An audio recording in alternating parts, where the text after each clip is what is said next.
Yes, hello everyone. Clan Showdown first qualifier stream today. Looks like Tens is missing a player. I guess we'll join for round 2. And yeah, I'm here with Key.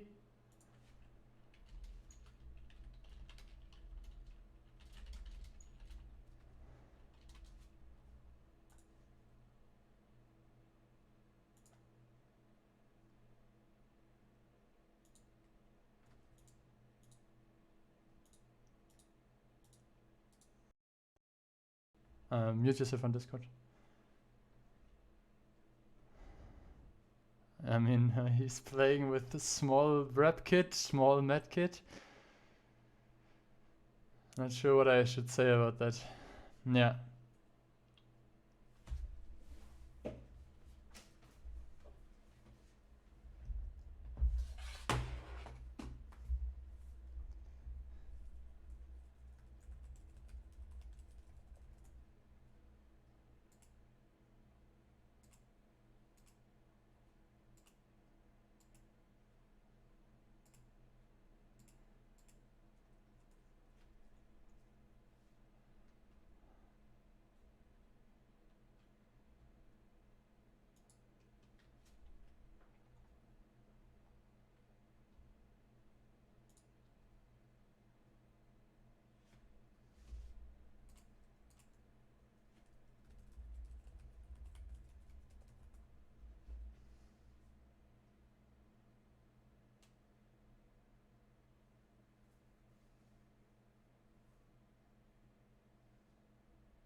Yeah, I just realized that.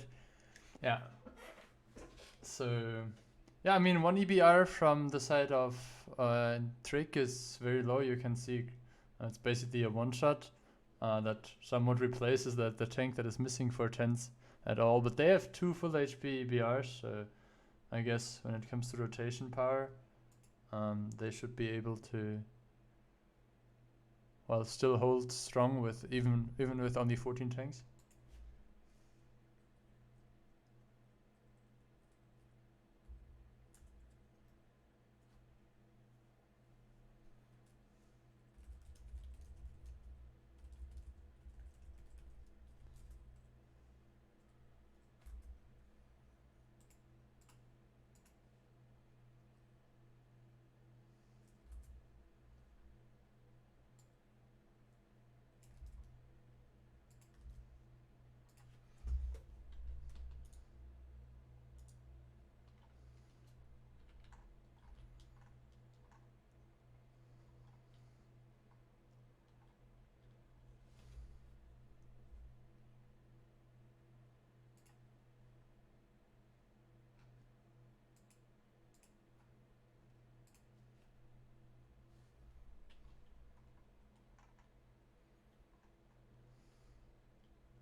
Yeah, you can see Trick now up 3.5k HP, and the guns for Tens are not looking good. Still no tank drop for the set of Trick, and while starting with only 14, another 5 tanks now down on the side of Tens, and that leads to them just having so much less effective DPM here that this should be a pretty clear victory for Trick.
Yep.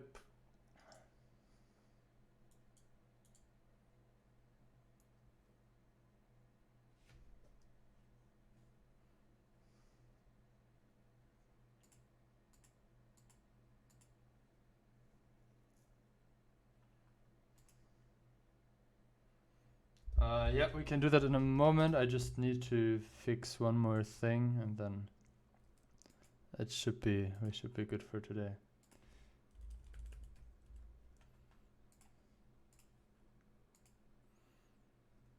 Yeah. Okay. Let's take a look at the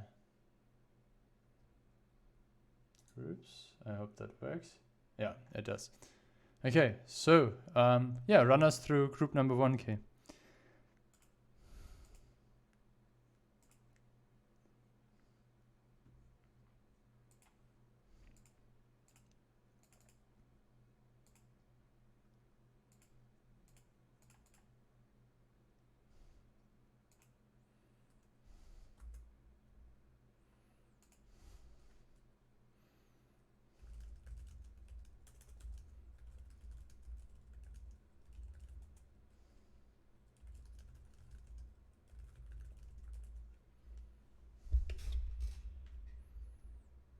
Okay.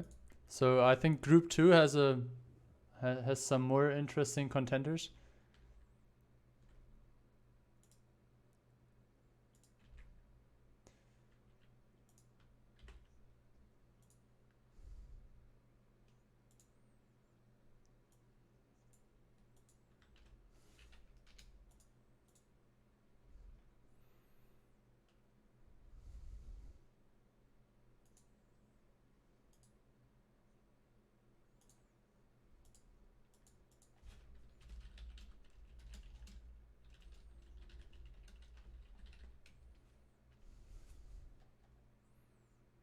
That's Gromi. They just joined another clan to use some more special boosters, clan boosters.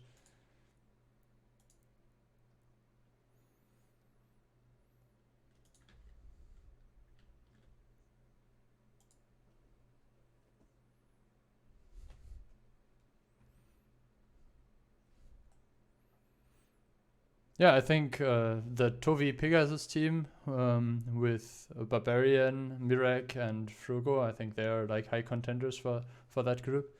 But overall, obviously the Tilt team and CSA could also be tough opponents. Yeah, looks like we are full now. 15 players on both sides.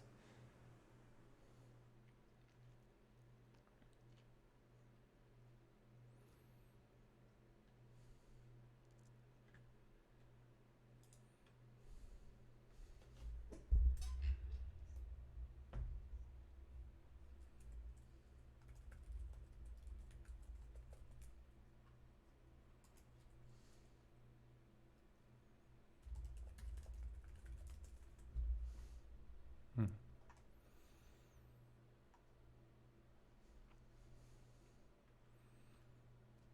Yeah, looks like 2 of the 279s here are being pushed towards the middle area. I mean, Meheshka is known to be like a short time scout. Single use, exactly.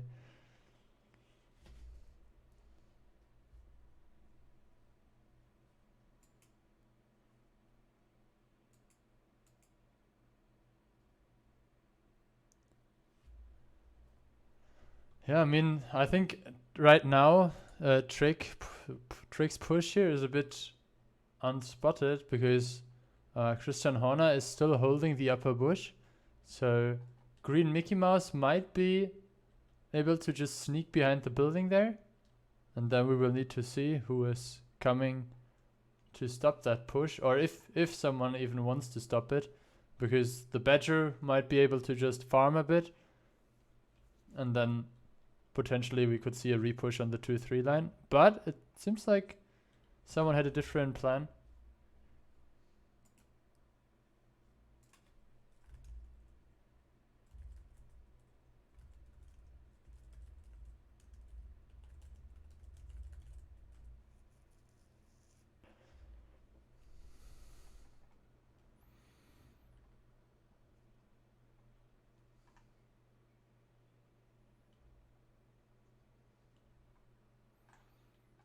Yeah.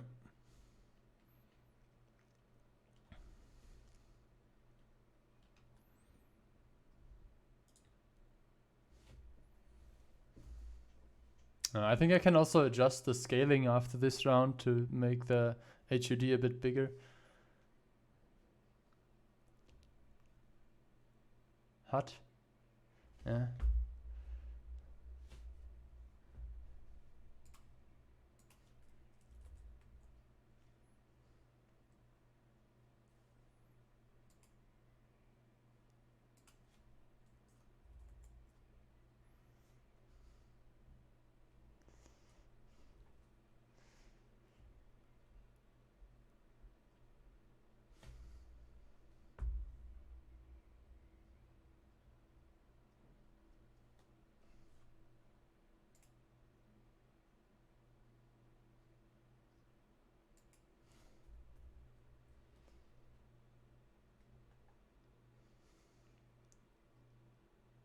I mean, as of right now, you can see, I guess I can mark it on the minimap. We have those two tanks that are somewhat still close. I mean, you can join by going this way or even just contesting the tanks here. Obviously, I don't.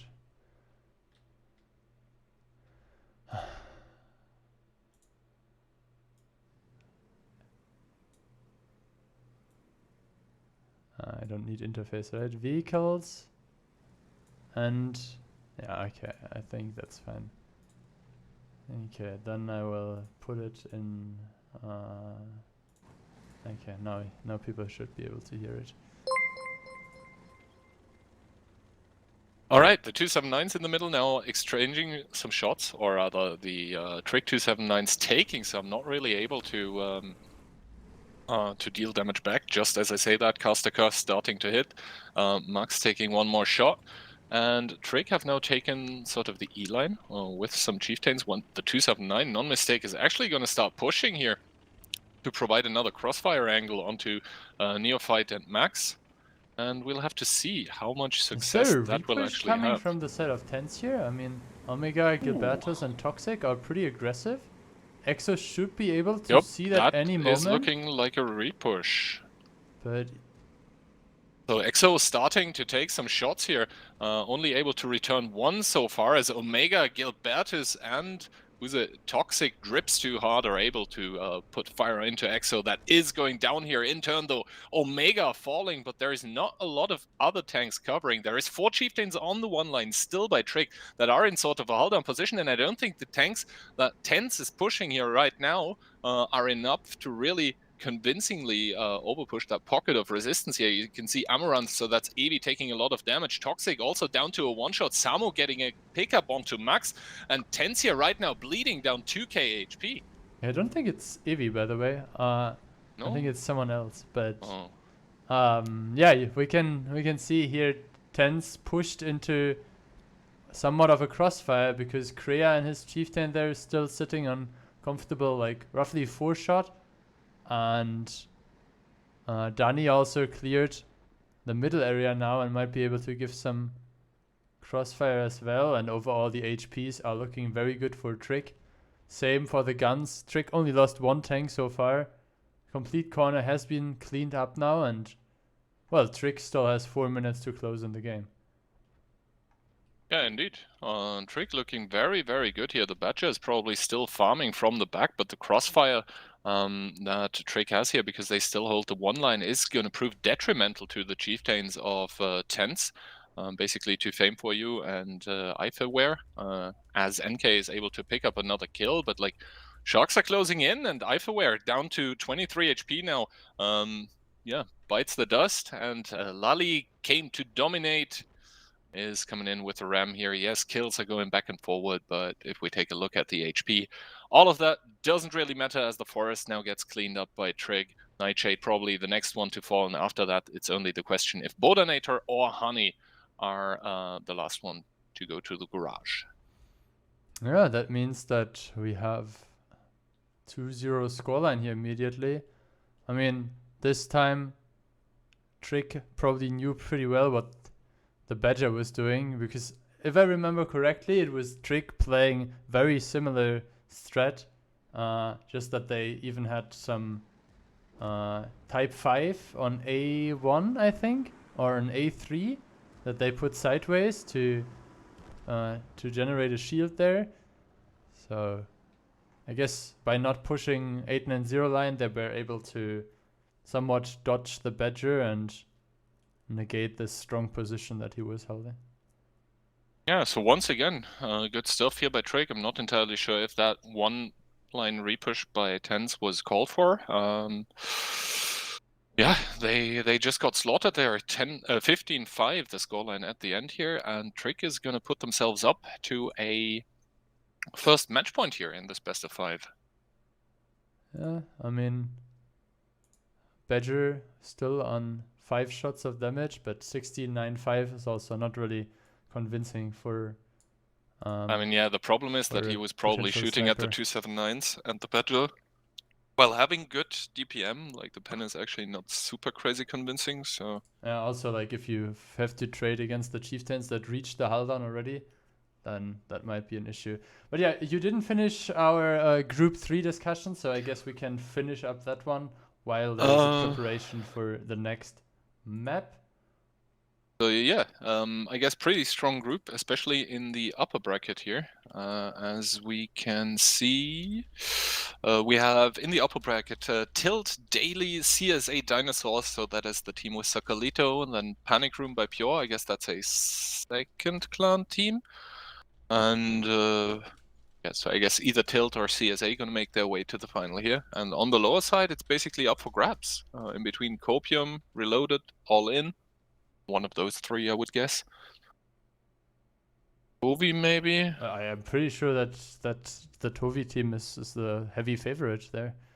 I mean, oh yeah, I just opened it and that's the Mirek Barbarian team. Barbarian, Yannick, Jabber, Benzo. Holy crap, that team is stacked. Yeah, all right.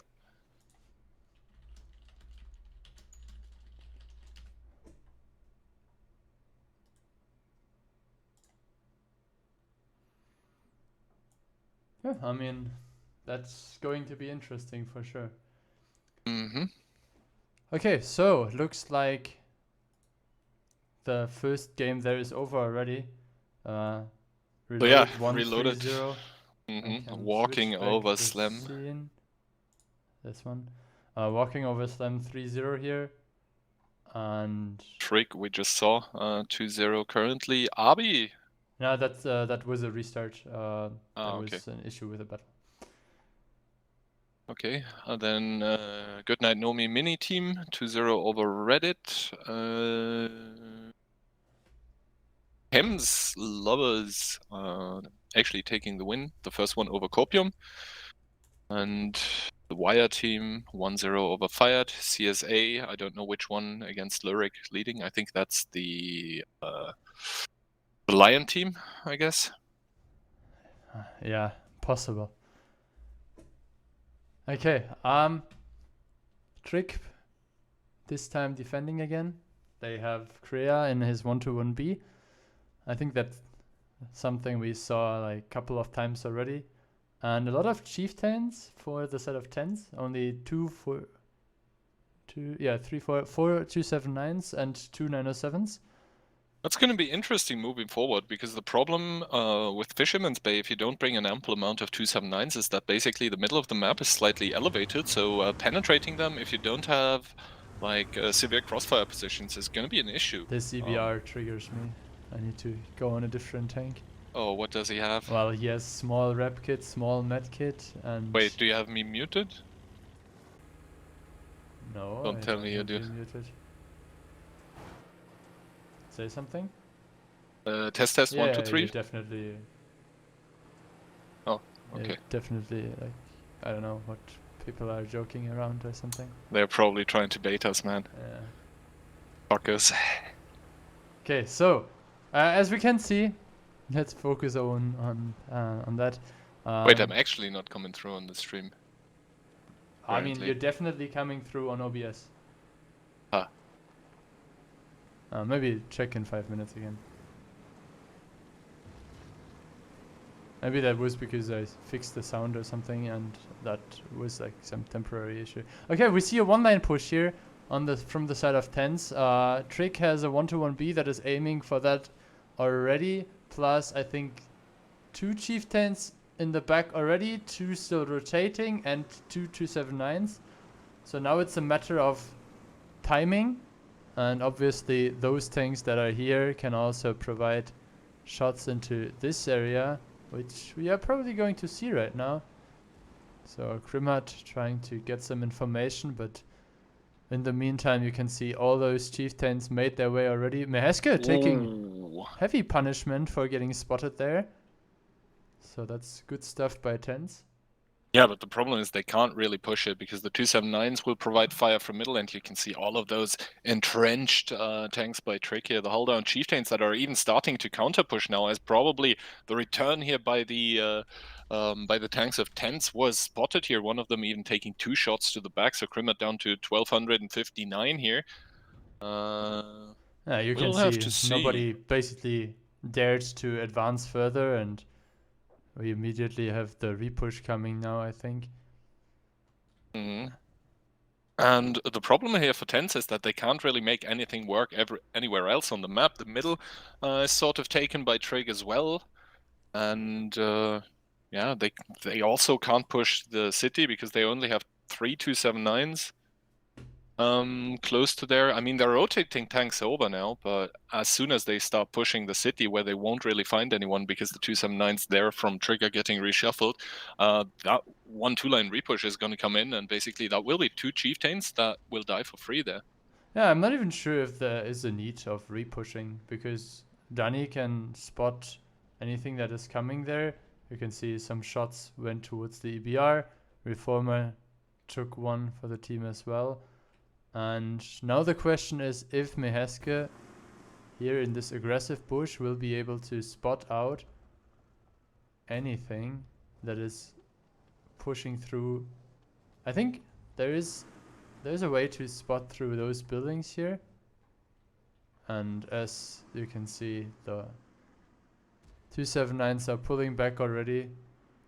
Looks like some tens tanks got spotted there, and I don't want to say they look a bit clueless, but I mean, Trig certainly seems far more aware, even in this round. And yeah, Trig now rotating chieftains towards the city. Tens rotating chiefs away from the city. It's just like a clockwise rotation here currently, but Amaranth needs to be actually very careful. Down to a one-shot with his 279 here in the middle, 294 HP. And he doesn't seem like he can stay completely safe here. It should just be a matter of time until one of the shots hits his cupola, and there we go, Marches with the pickup. So first kill of the game going the Hungarian team's way. yeah, and you can see all the setup there of the middle area here, non-mistake, Spiller, Marches, Meheske, everyone is prepared for crossfiring any kind of push. And obviously with all the tanks being collected now in the city area, we can see Victory, Ice Sunny and Green Mickey Mouse leading the charge. I'm not sure if that's actually needed, but maybe they think that they can pick up some separated tanks, and it looks like Nightshade should be the first one to fall here. Yeah, and this timing is going to be super awkward for tens here, because basically they've just rotated away onto the 1-2 line, and there is no one really who can support even those 279s, because the middle is still strongly held by Trig's 279s, who will be able to rain fire down onto the 279s if they go away from their buildings. Shorty now with a shot onto Green Mickey Mouse has to take an L in return though as well, so I guess tens, they are pressured into doing something here, and Trig are basically gonna start counting their winnings here and gonna retreat back from the city. Yeah, I mean, you can take a look at the tank score, you can take a look at the HP, and I think that 1 point for tank score, 1 point for lead in HP, and you know why it's 2-0 at the top. You didn't just... Okay. That was so bad, it could have come from me, alright? Okay, we have a push on the other side. Let's take a look at what is happening there.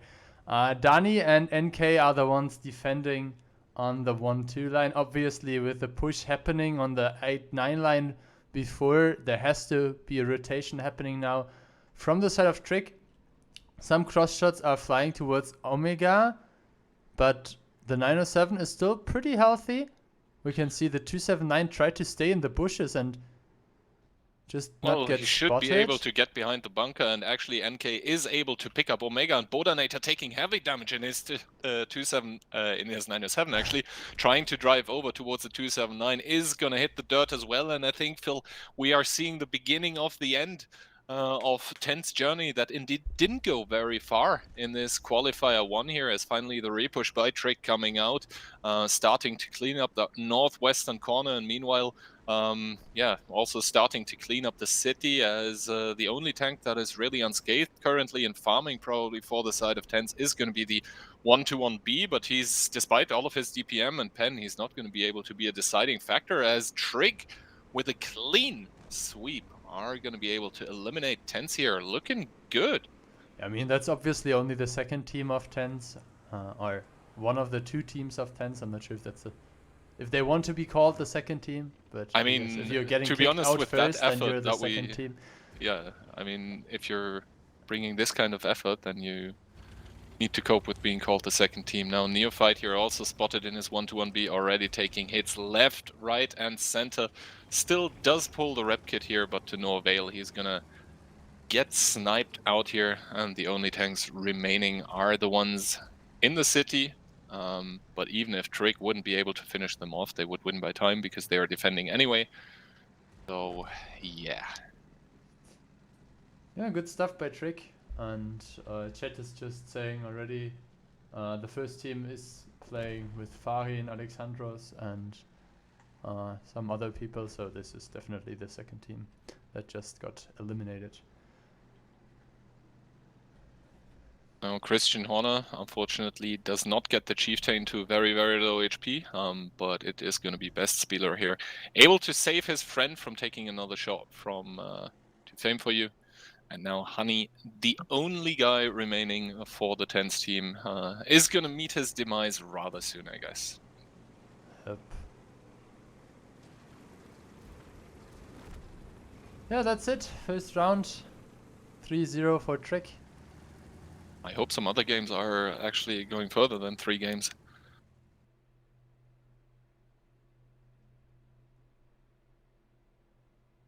Maybe we can watch one of the other games of the Bunter versus Daily, I think. Mm-hmm. Trick versus Daily.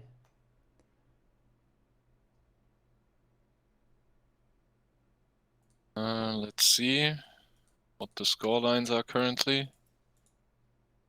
So Fired against Wire 2-1, Cams against Copium 1-1, PSA winning 2-0, unsurprising. Goodnight Nomi 3-0 as well. Bunticore 2-0 over Daily that's already. Running already the game. Yeah, maybe you can find another game.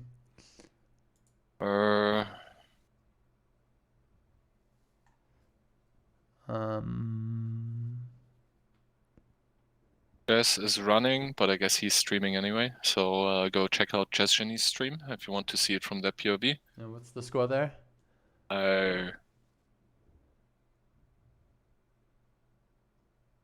I guess 0-0. Huh. Yeah, there was a restart. Okay.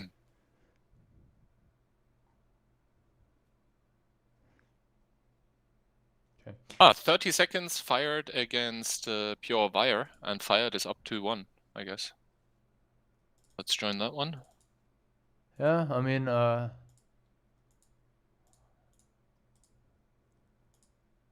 obviously forgot to... Before Gore. Who cares? Well, it's fine. I will just override the... It's fine, Copium. Mm-hmm. I will just override the team names. Okay, so... Are we gonna... Yeah, we will have get quality. big production quality, you say? Exactly. Oh god. Okay, let me do that like this. So that will be... Fired. No, how do you write that? Not like the actual. FYRED. Perfect. Select color. There you will play. Okay. It's gonna be so scuffed, man.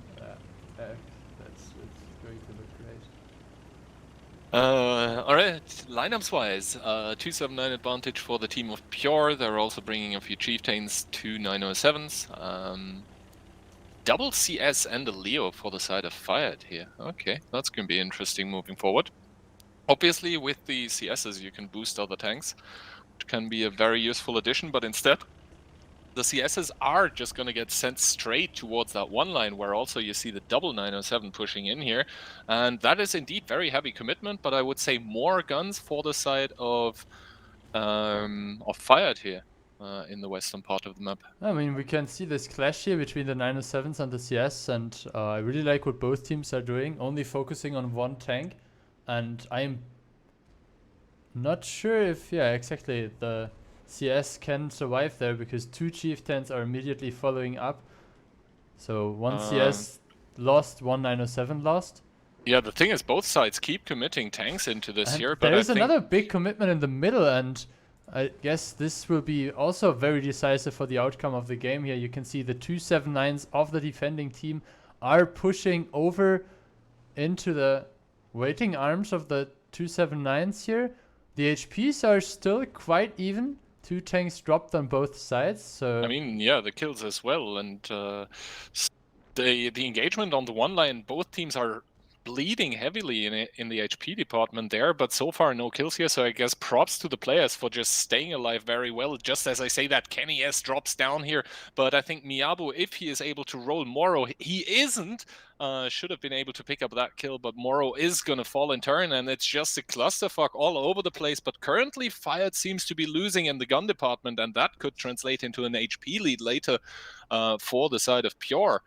And we'll just have to see, as Mijek and Krychson are now arriving with their double 279. They've driven from the middle on towards the 1-2 line. Zane is not going to be able to stay safe anymore, just as Krychson drops down to a one-shot. It's just all over the place, but repush coming in here for the side of Pure on the 1-2 line. The superior numbers should be able to net them a few more kills, and then cascade effect. I think we are going to see the equalizer, the 2-2. We are going to see a tiebreaker. Yeah, and there's another repush. You can see it. A lot of those HPs from the yellow team are on the one line, while the HPs of the 279s from Team Wired here are now rolling in onto the last remaining tank in the city. Rogile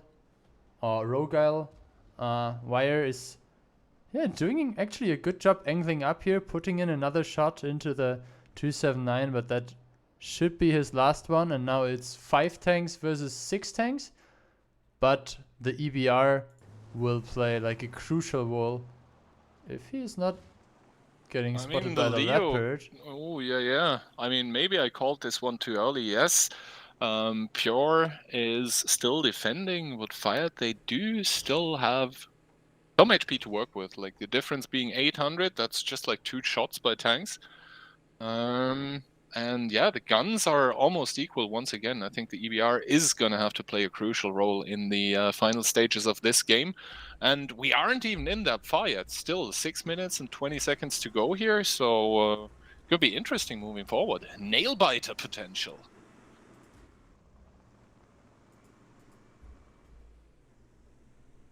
Yeah, I mean, Kiss in his leopard is trying to chase out the EBR, but I'm not sure if that's like the best idea.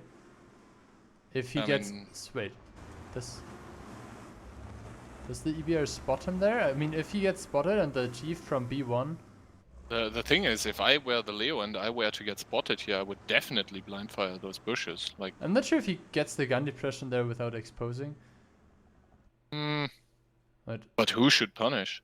Oh, the chieftain from B2. I don't think he has proper shots there, to be honest. Oh, we can take a look. Oh, he's not even aiming. Oh. I think he was trying to shoot the 279. Alright, so the Leo is now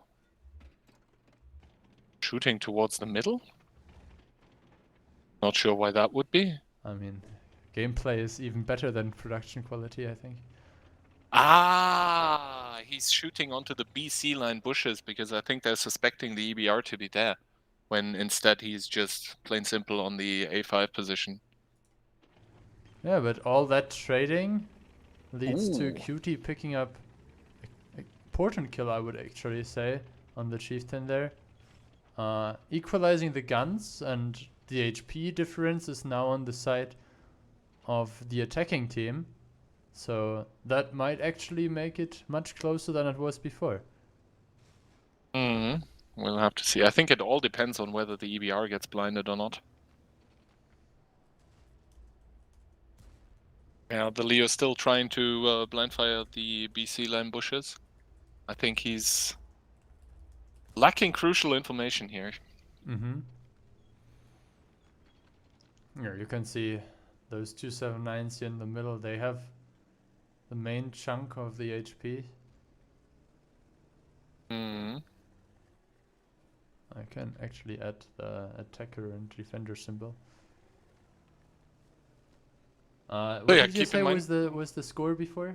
Fire is leading 2-1 in this best of 5. So basically, they are. If they win, this match is over. And if Pure manages to get the equalizer, then we're heading to tiebreaker. So I have the score correct now, right? Yes. But you have the sides wrong, no? That's correct.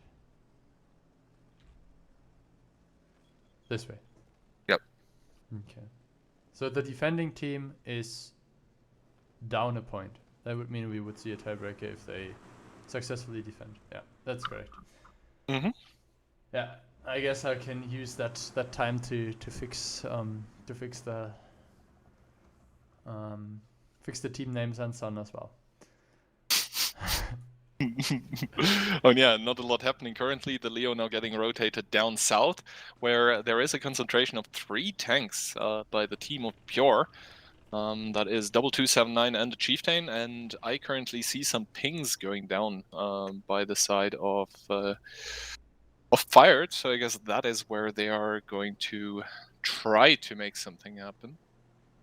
Yeah, what is this Fired team, by the way? Like those I don't know _ something people. I think they were part of like the Romanian team of Rezes, if I remember correctly.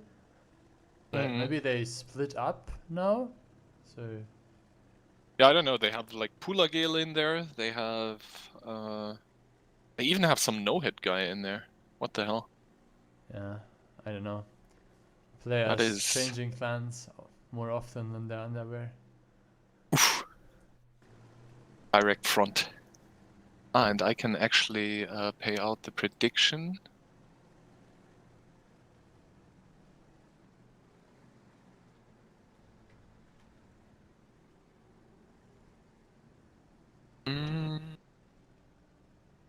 So yeah, I think the Fired guys are content with sitting this one out.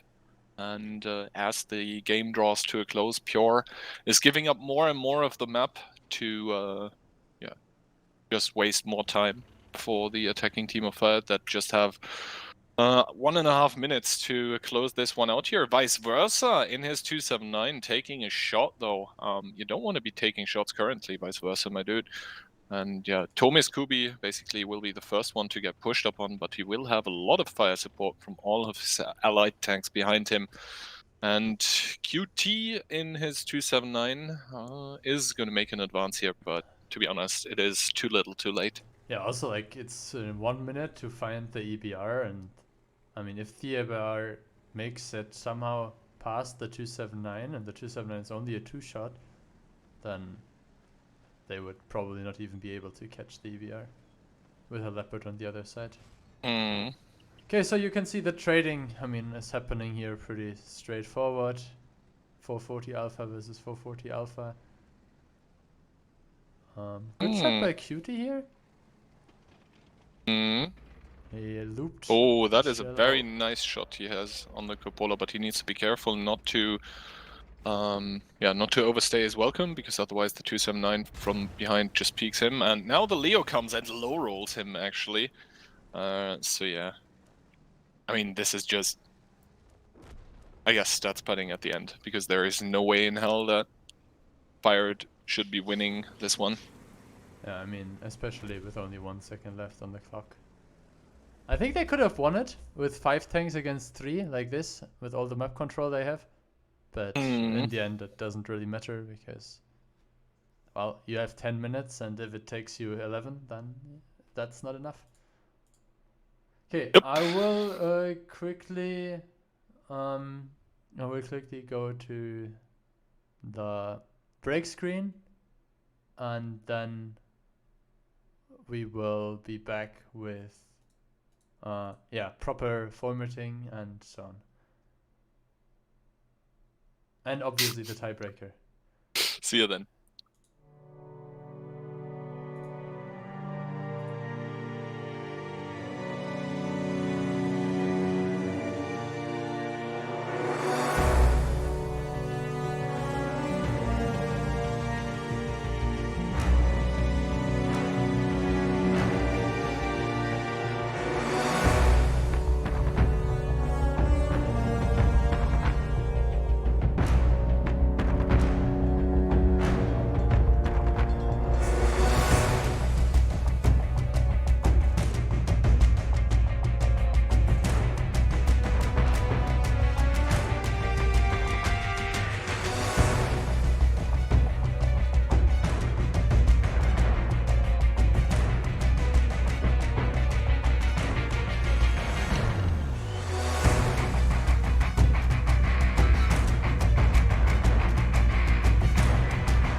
Well, hey guys, we're back.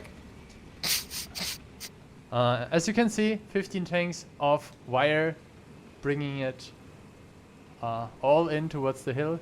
Here you can actually repeat your shitty joke from before. Well, it didn't go through. Okay, I guess this match is going down to the wire.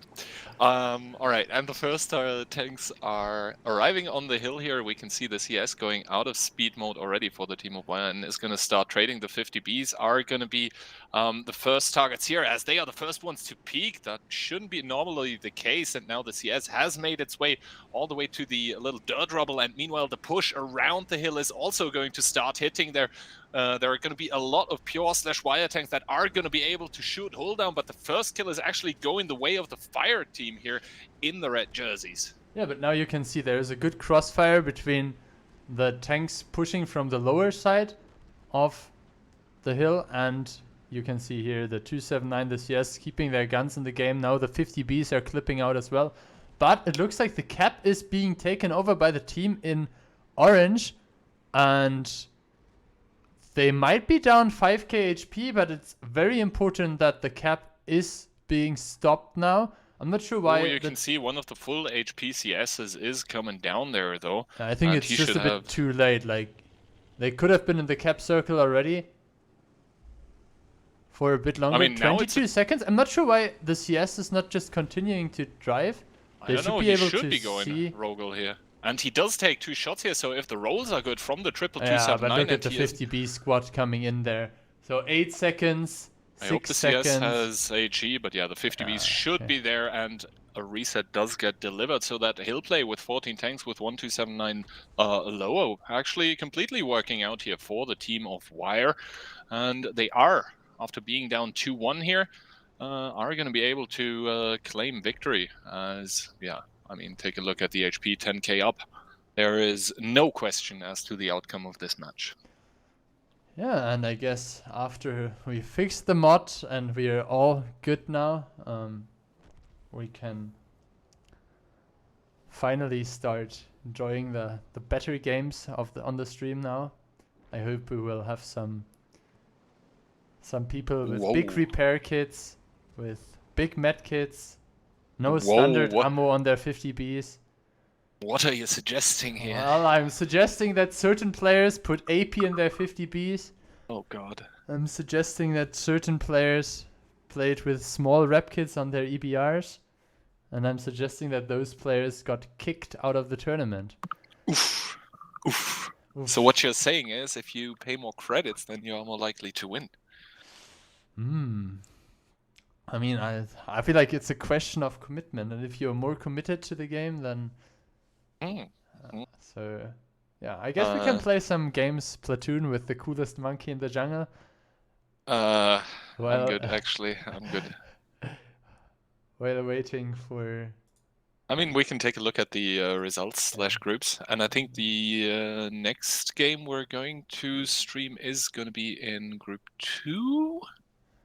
Davy against Weird? Yeah, whatever you want, or you ask the stream chat, but usually no, I think this is a dictatura now. Okay, so Group 1, we discussed it basically already. Those 3 teams that win 3-0 here will meet potentially stronger opponents now. Hopefully no longer running through there with 3-0, so some more interesting games. This game is the one that we just finished. Doesn't want to update. Guess it takes a moment. Any surprises for you? So far not really, to be honest. I would say I expected Reddit to win, but maybe not 3-0. Reddit against Goodnight Nomi Mini, you mean? No, against Lemminge. I mean, yeah, maybe. Other than that, I don't think it's surprising that Tilt wins against Daily. No surprise that Copium wins. No surprise that Reloaded wins. Group 2, no surprise that Trig wins. In between Fired and Pure, to be honest, I wasn't really sure what to expect. And in Group 1, no setups as well. But yeah, for for the next round. I think the most interesting games are going to be Pure Aboba and CSA.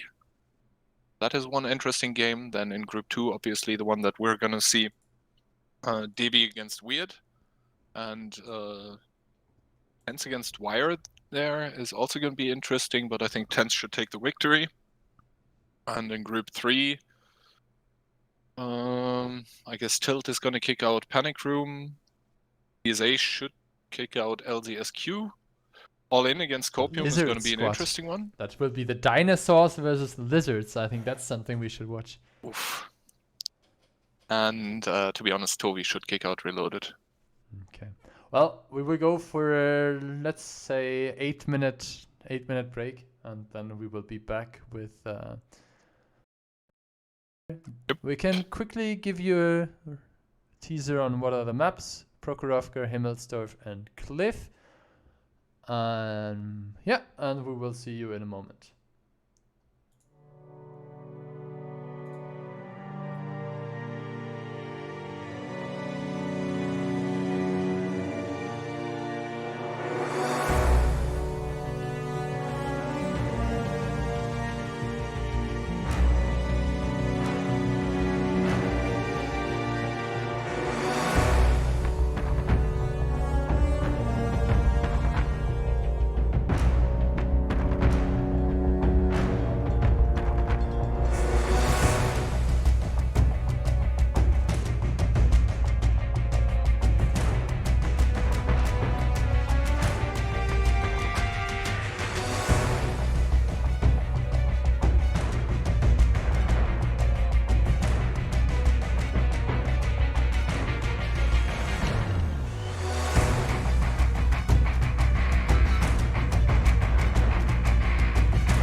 Hello and welcome back to the Clan Showdown June Qualifier 1. It is the round of 8 and we have selected the Devi against Weird matchup here. Weird is going to attack first on Prokhorovka, as you can see by the arrows pointing the way of Devi. And what are we expecting out of that one? Well, I mean, I can Oh, obviously... big host, by the way. Oof, Jackie. Thanks for the host in 10 minutes.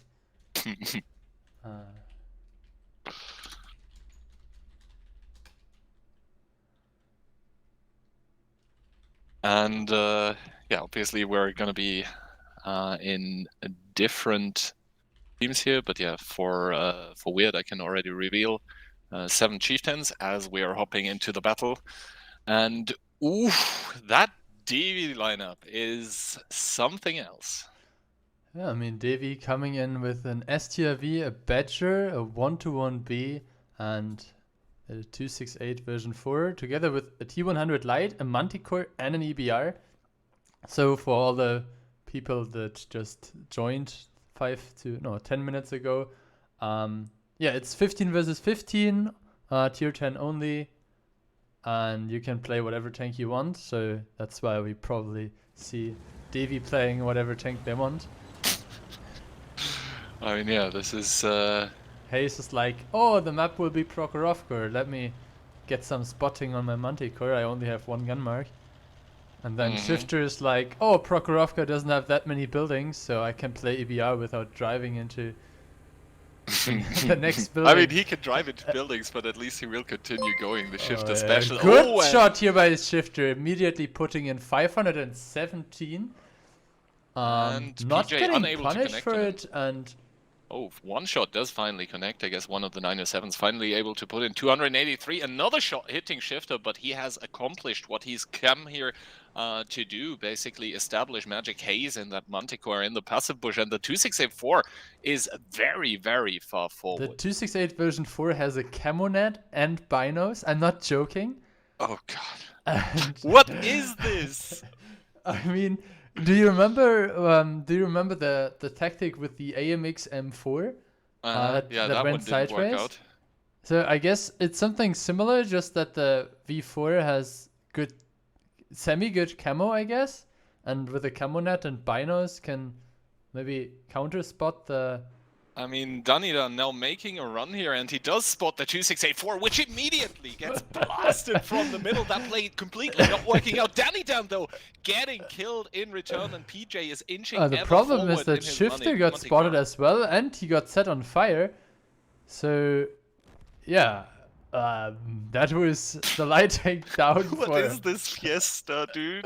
Do you remember when I was talking about now we will hopefully see some better quality gameplay? Devi this has, is just an entirely different level of clown fiesta, is what it is. Like, if we just mark the coordinates that Devi is controlling right now.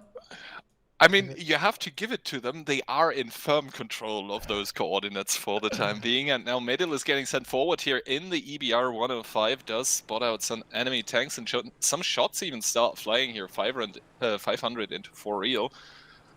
So, yeah, I mean, Shifter known to have some interesting strategies from time to time.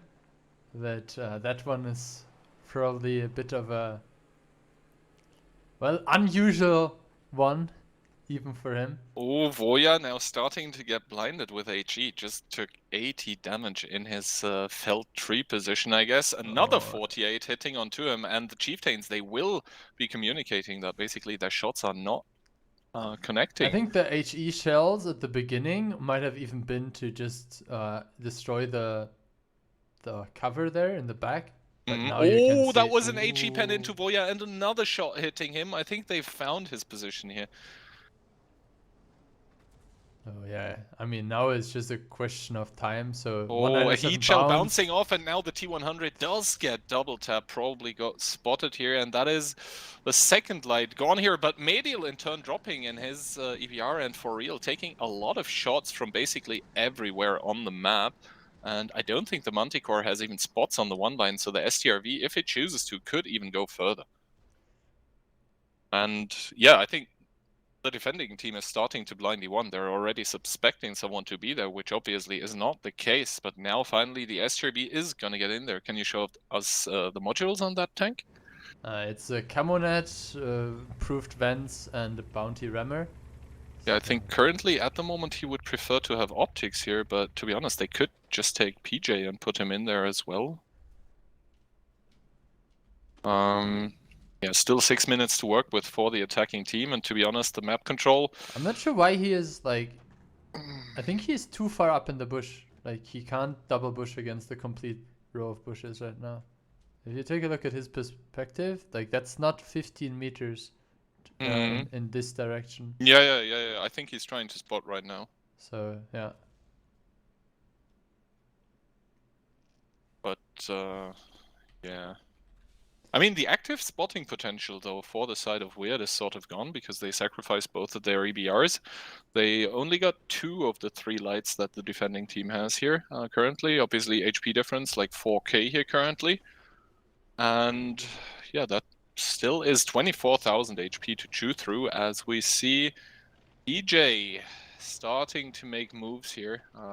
If he gets spotted, obviously, he's instantly dead. And some people are trying to Blindfire Magic Haze here up in that felt tree. Yes, that is something you can do even from the southern side in the H1 position, in case you didn't know.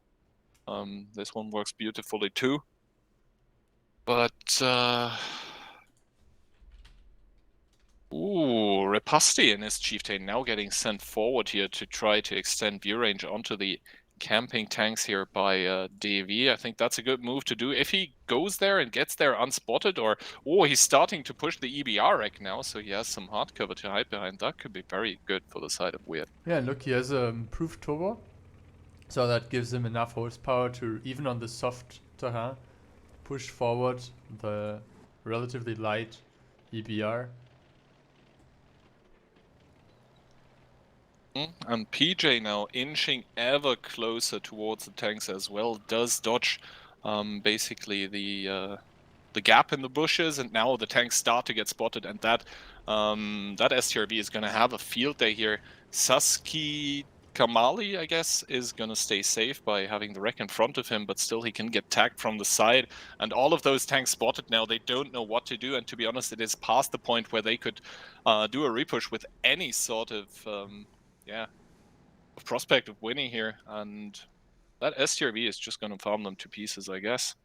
As John in his Badger is starting to get tagged, Sasuke does also take shots here down to a one-shot, and I think this chokehold that Weird is going to have, they're just going to deal damage shot after damage shot, and at one point in time, they're just going to call it and push in.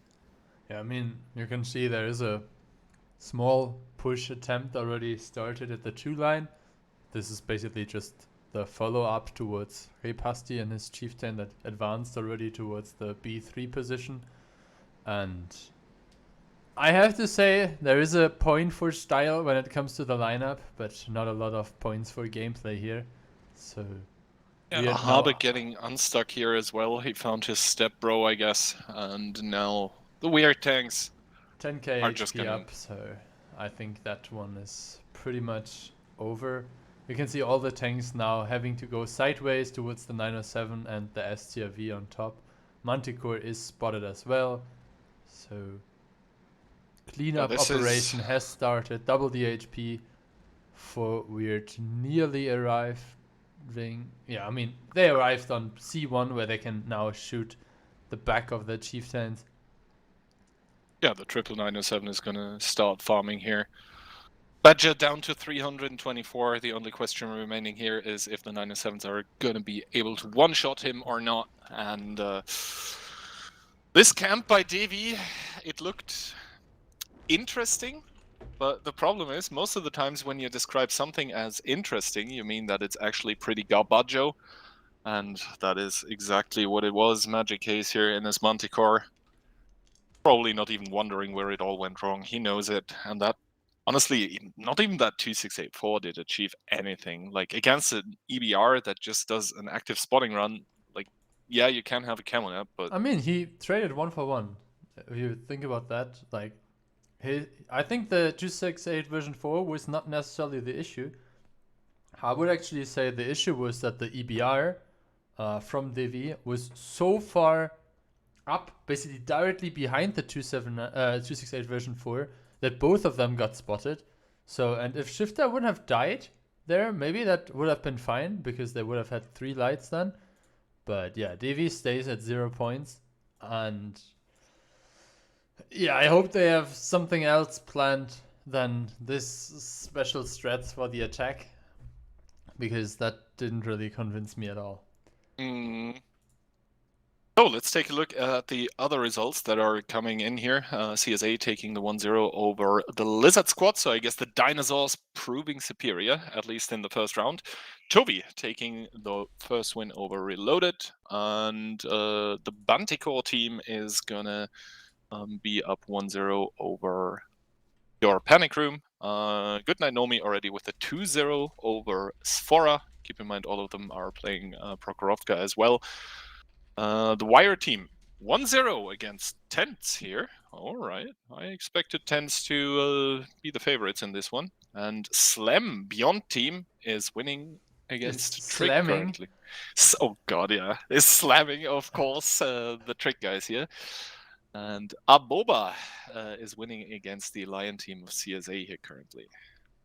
Yeah, that's the supposedly second team of CSA. Mm-hmm. All right, so in the special battle, 1 minute until we get to see the next round. I can already reveal the lineup for the Weird team here. It's going to be 1 EBR, quadruple CS, and 10 Chiefs. Yeah, I mean, Davy is still undecided. I'm watching a lot of different tanks here being readied up, so it looks like we will have a lineup soon. One tank is still missing. Double 279. They unreadied another tank. So double 279, a couple of Chiefs, couple of 907s, one STRV, double EBR, and a CS. Mm-hmm. Oh, 2 tanks unreadied actually also in the Weird team again. But I guess they're probably just re-equipping the Chiefs with something else. Okay, so Magic Duck still not decided on what he wants to play, but yeah, so we have one IS7, double 279, 5 Chiefs, a CS, triple 907, and an STRV. That is interesting. Right, so let the games begin. Weird up 1-0 in this best of 5 here is now going to be defending on Prokhorovka, and Devi down 0-1 here is going to be attacking. I guess the light tank advantage goes over towards Devi with a double EBR. That lineup looks a lot more conservative than the one we just saw. So I guess the spotting department looking good here for Devi. However, the EBRs need to be careful with that quadruple CS, but I think the CS is probably rather pushing some chieftains somewhere, presumably towards the hill positions. I guess we will find out very soon. Okay, you can see one CS immediately going towards the back. It's actually 3 CS in the back, no stabilizer, so I'm not sure why they're... Okay. Vikasos, not sure what he wants to do there. Yeah, so a couple of chieftains putting some kind of trap there on BC6. EBRs of DV in the meantime trying to spot out what is happening on the 1-2 line. Killer hasn't found anyone. Neither has Shifter in the middle. Now they should have a clue on where some tanks have to be, because if they're not on 2/3 of the map, then it's probably on the other third of the map.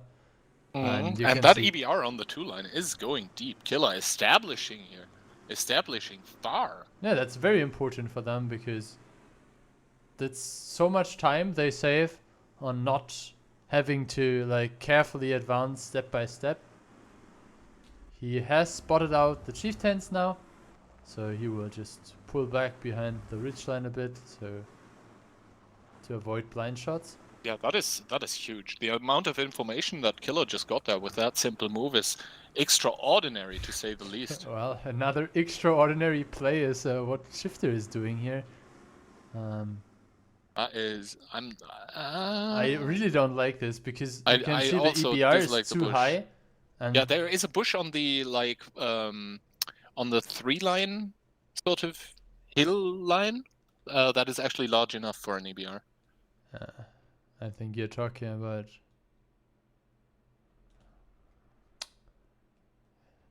Well, this one's here.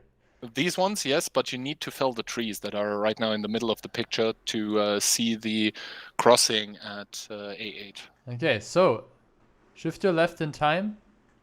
And in the meantime, you can see Phoenix made his way up towards the E1 position, trying to snipe some Chieftain Capolis there. And yeah, Shifter is getting contested now by the EBR, which gets some support. And Shui puts in one, Hull takes one. Yeah, I don't know why you would commit in there as Yeah. Shifter if you're already having that EBR this far. Like, doesn't really make sense to me. I think Shifter is a bit of a five-hat. He realizes that he can focus on leading if he just throws his tank away at the beginning of the game. True. So, and now they have the clear advantage because the... Doing the Hami, I see. The Yeah. Hami. Oh, this is... Oh, Killer gets spotted out by Medil, and Killer will also be able to focus on calling for his team now, as both of the lights by Devi just get blown away. I mean, yeah, Medil does bite the dust, so we are in a scenario where, curiously enough, both teams do not have light tanks available anymore, but in theory, that should favor the defenders heavily. Yeah, I mean, now, obviously, with 2 tanks down, all the push is coming here on the CS tanks. Oh, Methanator does fall though, as there is the push underway here. I think the biggest problem is right now that they are not 100% sure if they can hold the hill there with only 1 tank, and they will need to push up again. Well, shots are coming in here. John is down to a 1-shot, Magic Haze to a 2-shot, but Melon, he's also taking heavy fire here as he reduces Magic Haze to a 1-shot. Voya taking a lot of shots in his 279. I'm not sure why he's not helping. Like, he has to clean out the Chieftain now in the back. This is... That was a bit of a Clown Fiesta play. Maybe he didn't get the gun depression or something like that. Yeah, so Weird is up in HP now, and Weird is getting back the control over the 2-3 line. You can see it there. Weird is closing in. I don't know where it all went wrong for Davey. Yeah, I don't even know what I'm supposed to talk about, because this is absolute Clown Fiesta here. I'm suffering heavily, man. Suffering. Okay, so let's regroup on what is happening here on the... Okay, Titus Lush is now getting overpushed here in the ditch on the 3-line by 3 of the tanks of Weird, and they're managing to pick him up here. Only Phoenix able to give Crossfire in his STRV as Tommy, the next one on the board here, does get slaughtered, and now Crossfire positions all over the map for the tanks of Weird here that are defending, but it looks like they're gonna get a convincing victory here on the board as the map positions just completely favoring the international team. Yeah, I think without Reich, the best player in the game, like, there's just... True. If you're missing your shining star, then there's no way you can win, obviously, as, yeah, 2 I tanks... think Ghost just had enough as well. He just drove in. Have given... I don't know, like... Yeah, guys, I mean, as you can see, we can't really take this too serious here. I'm not sure what Davey is planning right now. I mean, whatever they are taking, it seems to be good. I want some. Wow. Okay, so Kian wants some of the... I think they're just having some special drinks maybe, and some of them started drinking too early. But I guess that's something that happened to you already. At least once. Possibly. It is a distinct possibility.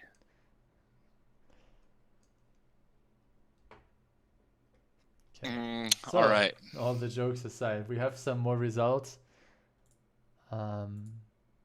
Let's ready up first in the spectator tank and fix the score. Yeah, so good night, Nomi. 3-0 over Sfora. Toby 2-0 over Reloaded currently.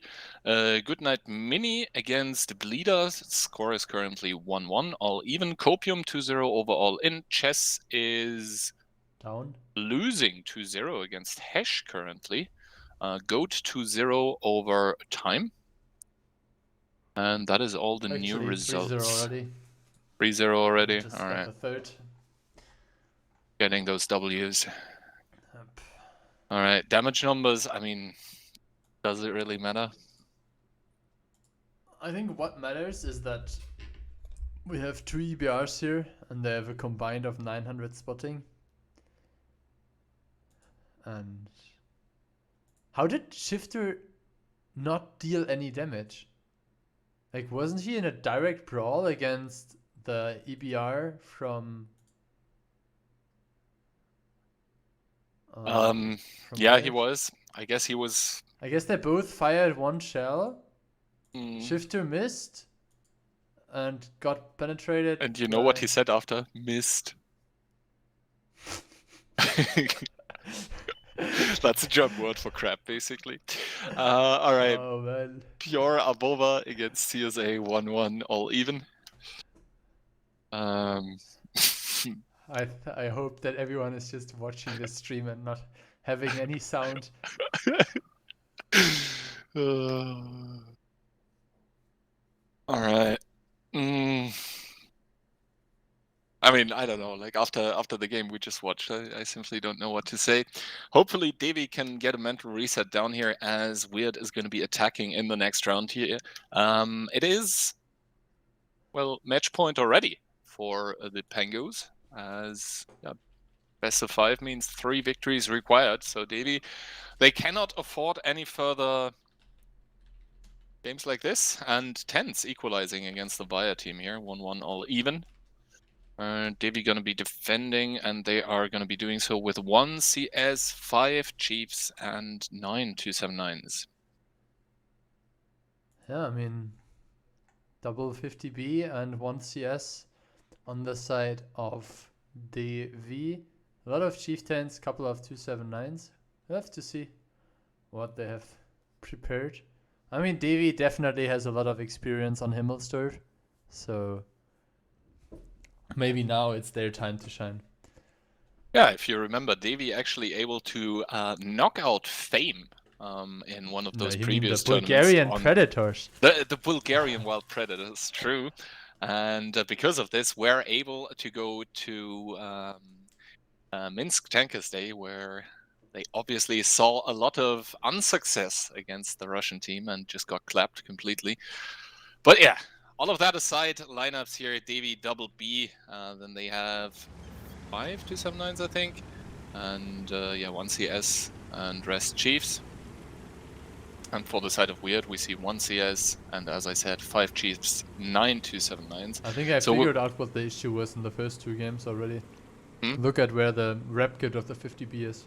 Oh yeah, true. I mean, how are you supposed to win if you have rep kit on 4, man? No, we'll check some other players. Yes, see? Magic Duck putting the rep kit in the right slot, immediately having 40 HP more.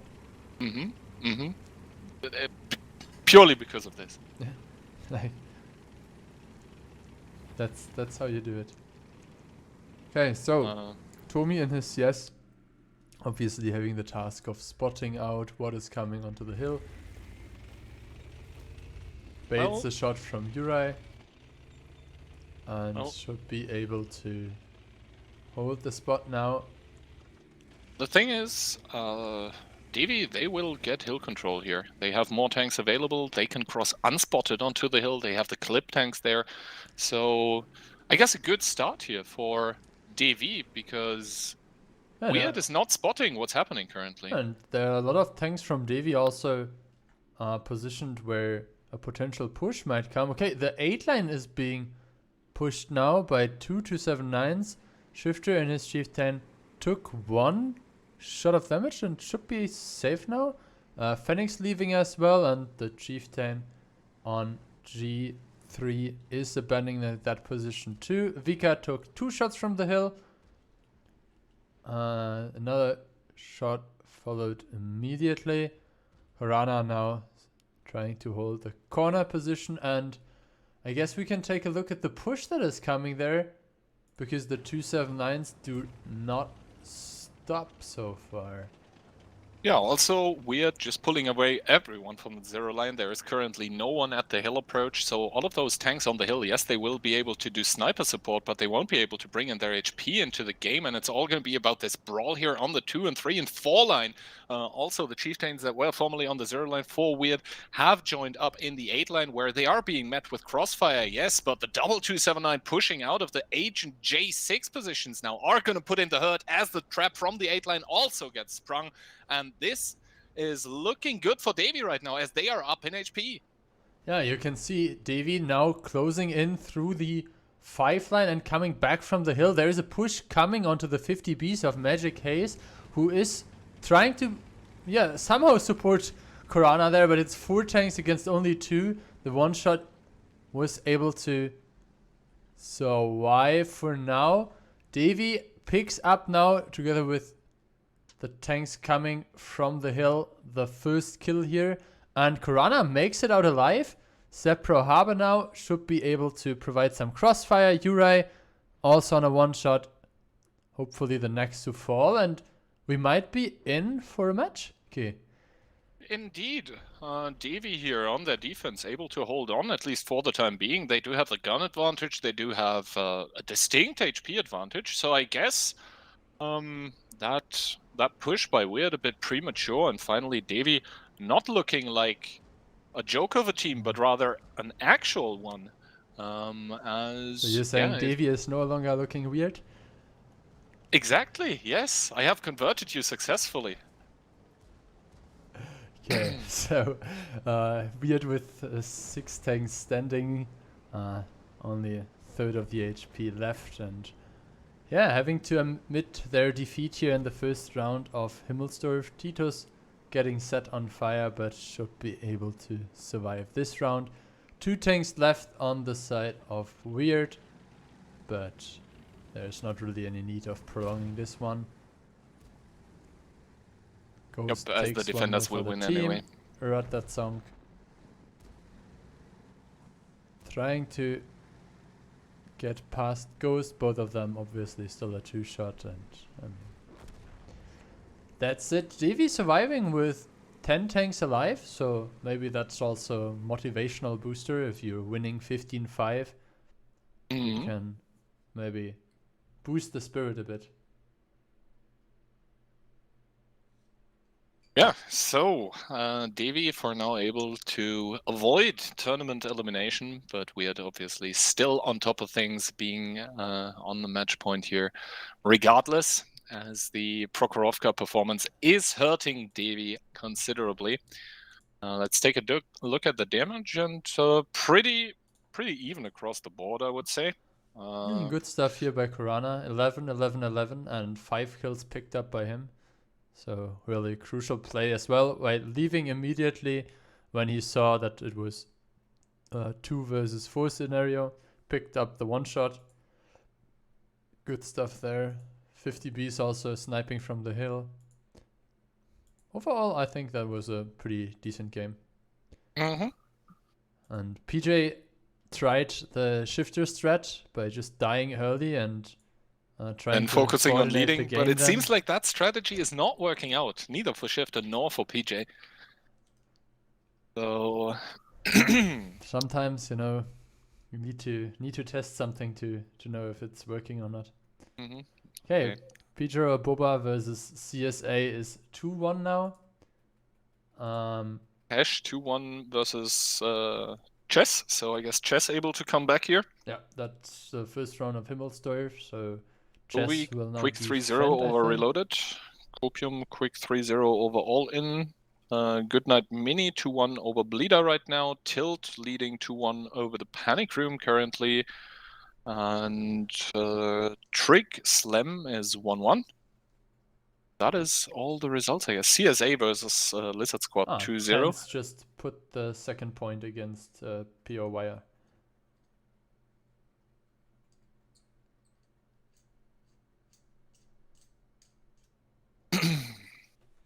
Yeah, 1 minute left. 1 minute left. And All right, let's reveal the... Oh, I need to ready up lineups. And for the team of Weird, it's going to be very easily summed up. 1 CS, 5 279s, rest Chieftains. So that's 9 of them. yeah, so on the side of DV, we have 9 279s, 1 CS, and the remaining tanks are Chieftains. So 5 Chiefs, 1 CS, and as I mentioned, 9 279s. From what I understood, we basically have different swapped numbers. Oh, actually, there are tanks being unreadied now. But yeah, I guess that was just changing some equipment or adding a directive or something. So a bit heavier lineup on the side of DV, and this time no 50B for either of the teams. Okay, obviously this amount of 279s, while not having a lot of CSs, is a sign that both teams will want, or at least the side of DB will want to play the lower side. But we'll have to wait and see. I guess for Weird, Hillside is an option. Then again, they're playing from north currently, so it is a bit harder to get onto the hill without taking a lot of damage. I guess since the countdown is finished, we can just see what both of those teams have in store for us.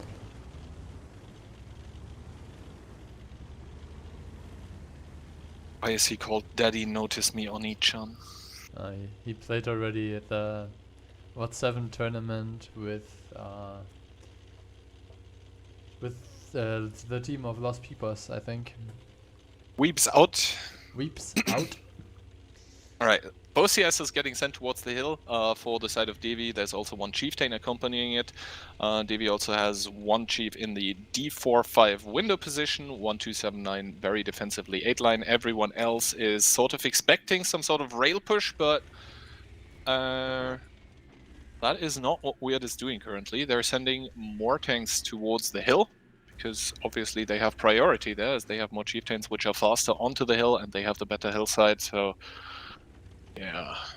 Saskiska is taking 1 shot for his troubles, but he was able to spot PJ. Not sure if he saw anyone else. You said those two, so... Ratatsong now being pushed up in his 279 here. Has to stay safe from the hill, obviously, which is exactly what he's doing here. And the 279s are starting to drive over towards the 3 line. The Chieftains crossing over towards the 1 line. So the jig is up here for Davey. They have committed. It is all about how Weird is going to react to it. And react to it they have, because on the hill there's a lot of guns out of the game. Yeah, I mean, you can see the CS there being overpushed now by like 4 or 5 Chieftains and the CS from Weird. But that's only 1 tank that will drop, and we will really have to see how Devi can manage this push here, because they already lost quite some HP on the way.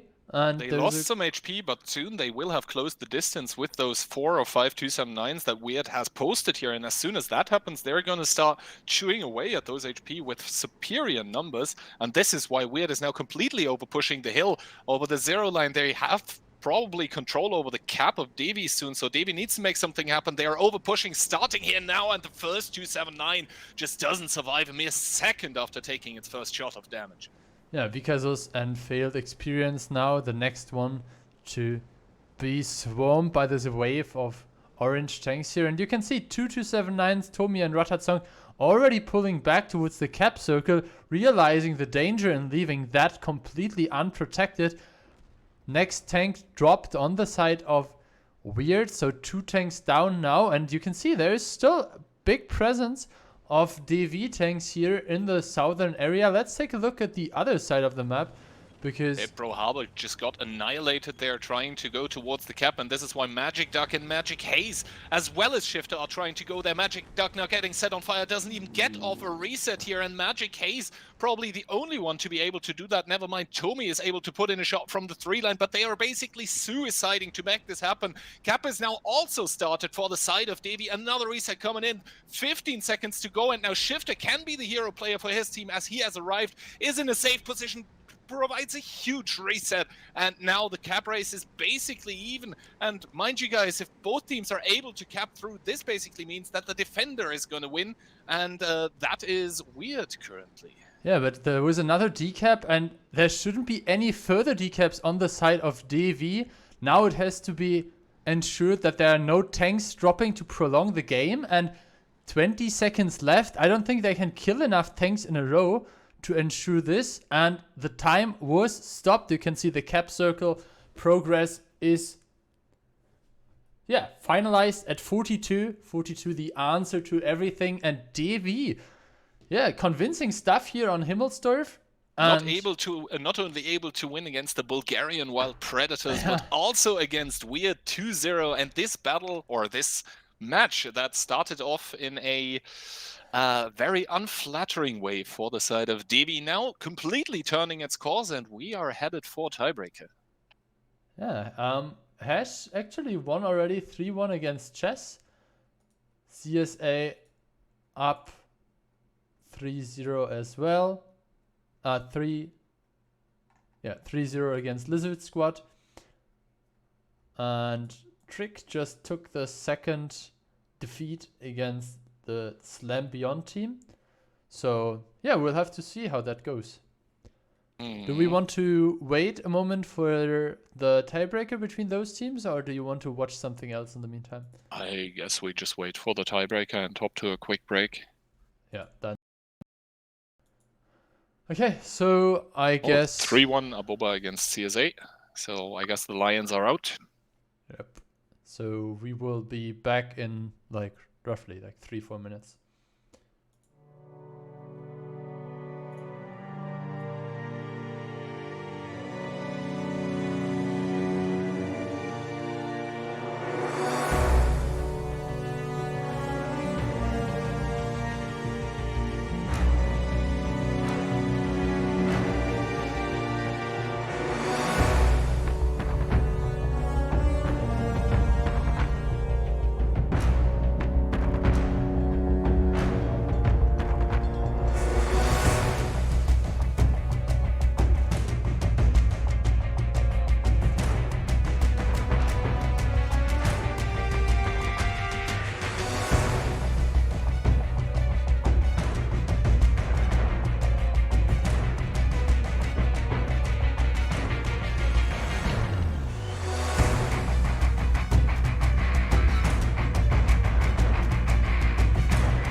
And welcome back to the Clan Showdown June Qualifier 1 round of 8. And we are having ourselves a tiebreaker in between Devi and Weird. And if they're actually fast, we might be able to catch the tiebreaker in between Lem and Trick that are 2-2 currently.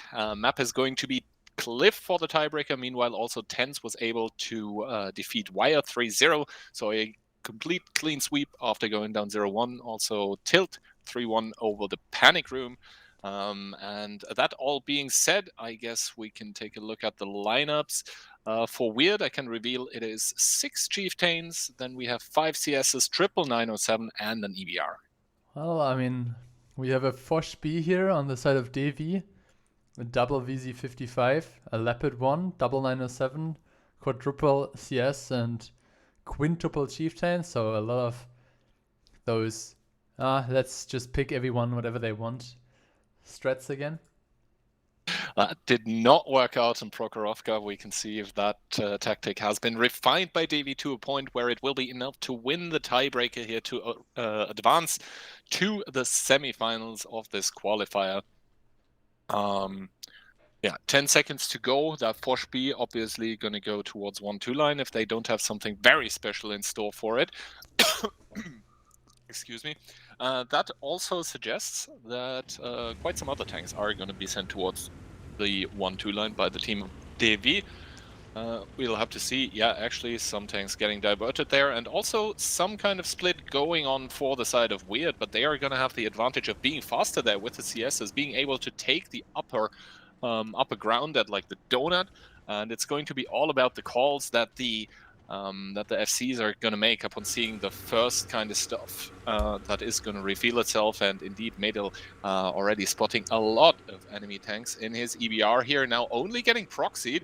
And those CSs are not going to give a crap. They're trying to make it up, but the first one actually does get completely blown up here, and that means that the CSs are going to take some time to get up there. Voya also taking one more shot and paying with his life for it. Medial now getting tacked on the cross, falling as well. The VZ's putting in the work, and Titus Lash is the sole survivor on the hill.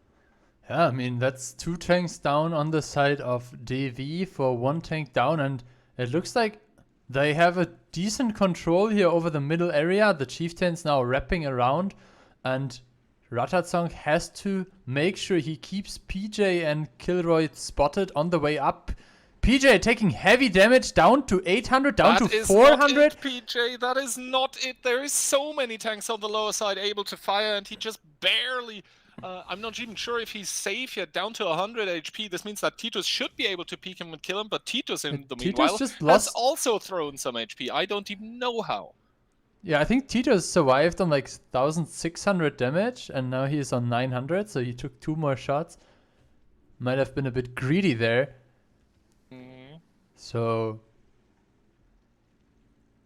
I think his sole task should be to just stay in the back and make sure that PJ can't overpeak.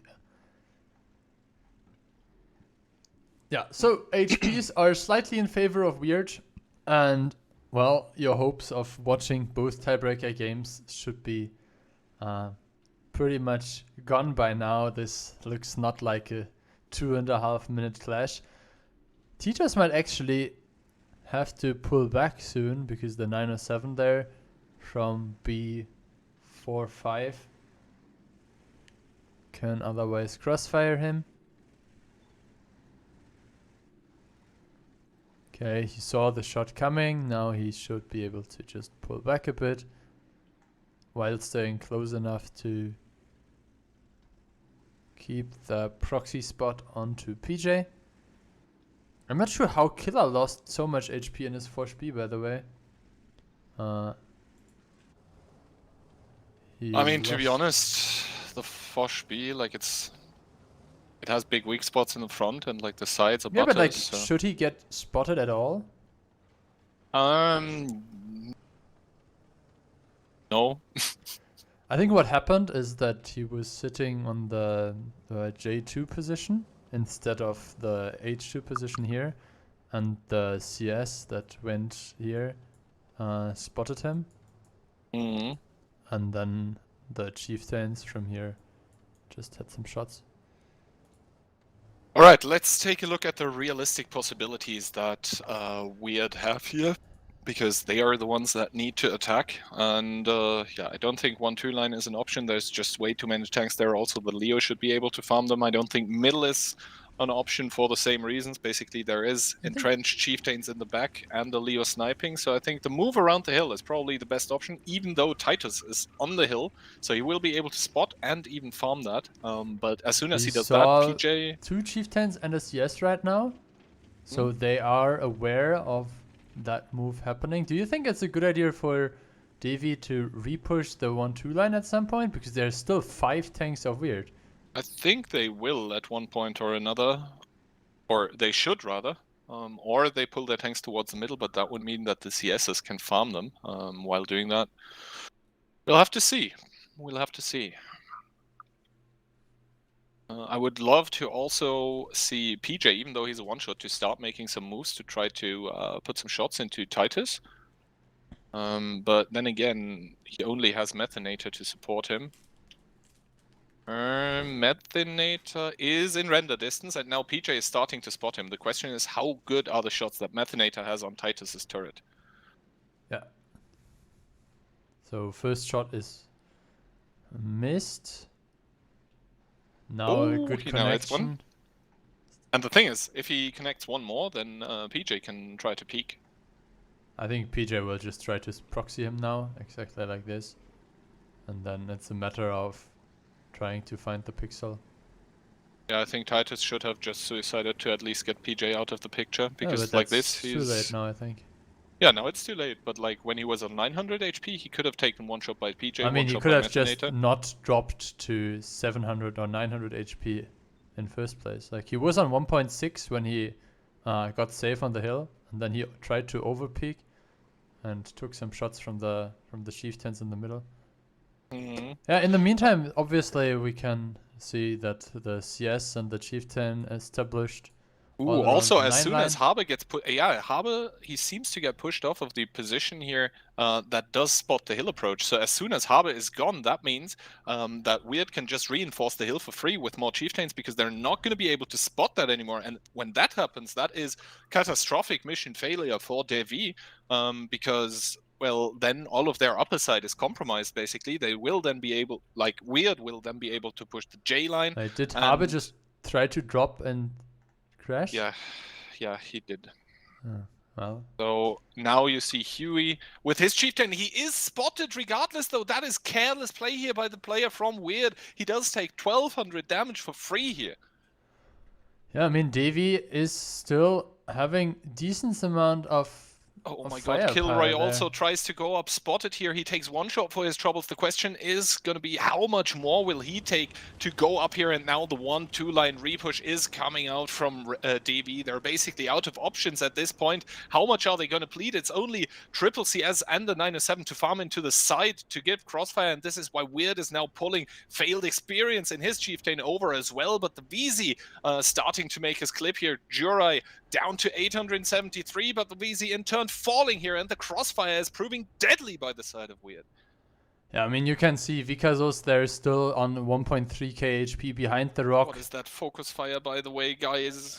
Shooting the VZ that's reloading, not killing the one-shot 907. Finally, he goes down, and now Maestor in his 907 is going to feel the brunt of the damage. The Fosh probably not able to assist here. Maestor down to a one-shot, does bite the dust. Magic Duck and Phoenix hugging themselves on the lower side, probably trying to hug themselves at the prospect of losing this battle, as Weird is just over-pushing everywhere. I mean, Killer is just the last one to fall there, and now it's a question of if they can reach the tanks before the K-line tanks are sealing all their damage. So Tomi might be able to put in like 1 or 2 more shots on the cross, maybe 1.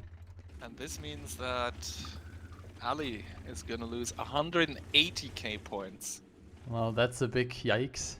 And who was the one with the 150k? Mirek? Mirek, yeah. Also a big fat yikes. Yikes. Well, I think you should focus more on the winners than on the losers. So.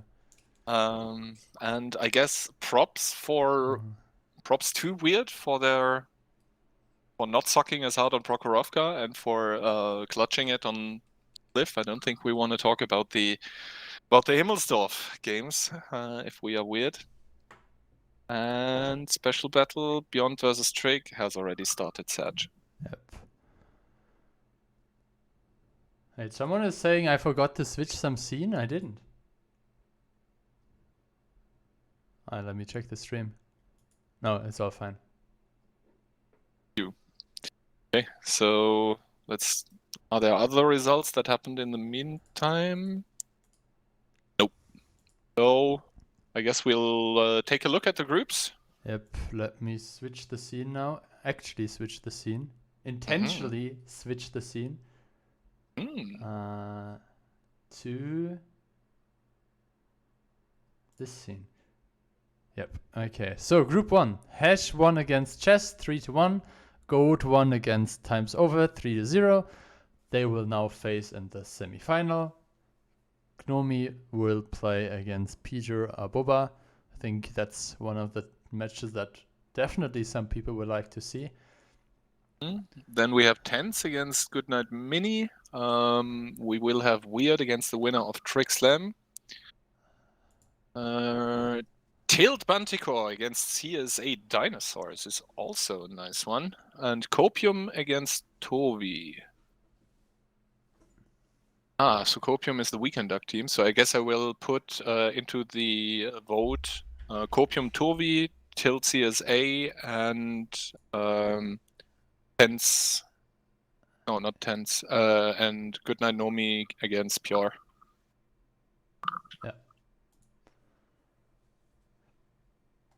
Make sure that you don't put that. Yeah, I guess we just skip the Trick Slam versus Divi Weird, so there's no spoiler for the stream. Okay. That means we will have 10 minutes break, and then we will start with the semifinals. See you then.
Okay, we are back and very happy to tell you that we are streaming the game for you that you asked for. Tilt versus CSA with an Resident Sleeper! overwhelming amount of The people have votes. spoken. So, And yeah. the biddies have too. Cliff is the first map that we are going to watch. First round will be an attack by CSA into an attack from Tilt afterwards. Then we will switch to the next map, which is Himmelsdorf, I think. And then we will have Fisherman's Bay second, and then Himmelsdorf. Okay, so Alright. a lot of different tanks on the side of Tilt. Kran, 50B, 260s, couple of 277s, CS, Chieftains, a TVP for CSA. This time no Batchet, but 5 260s for them as well. Let's see. Radim going towards the lower side. Guess it's his task to spot.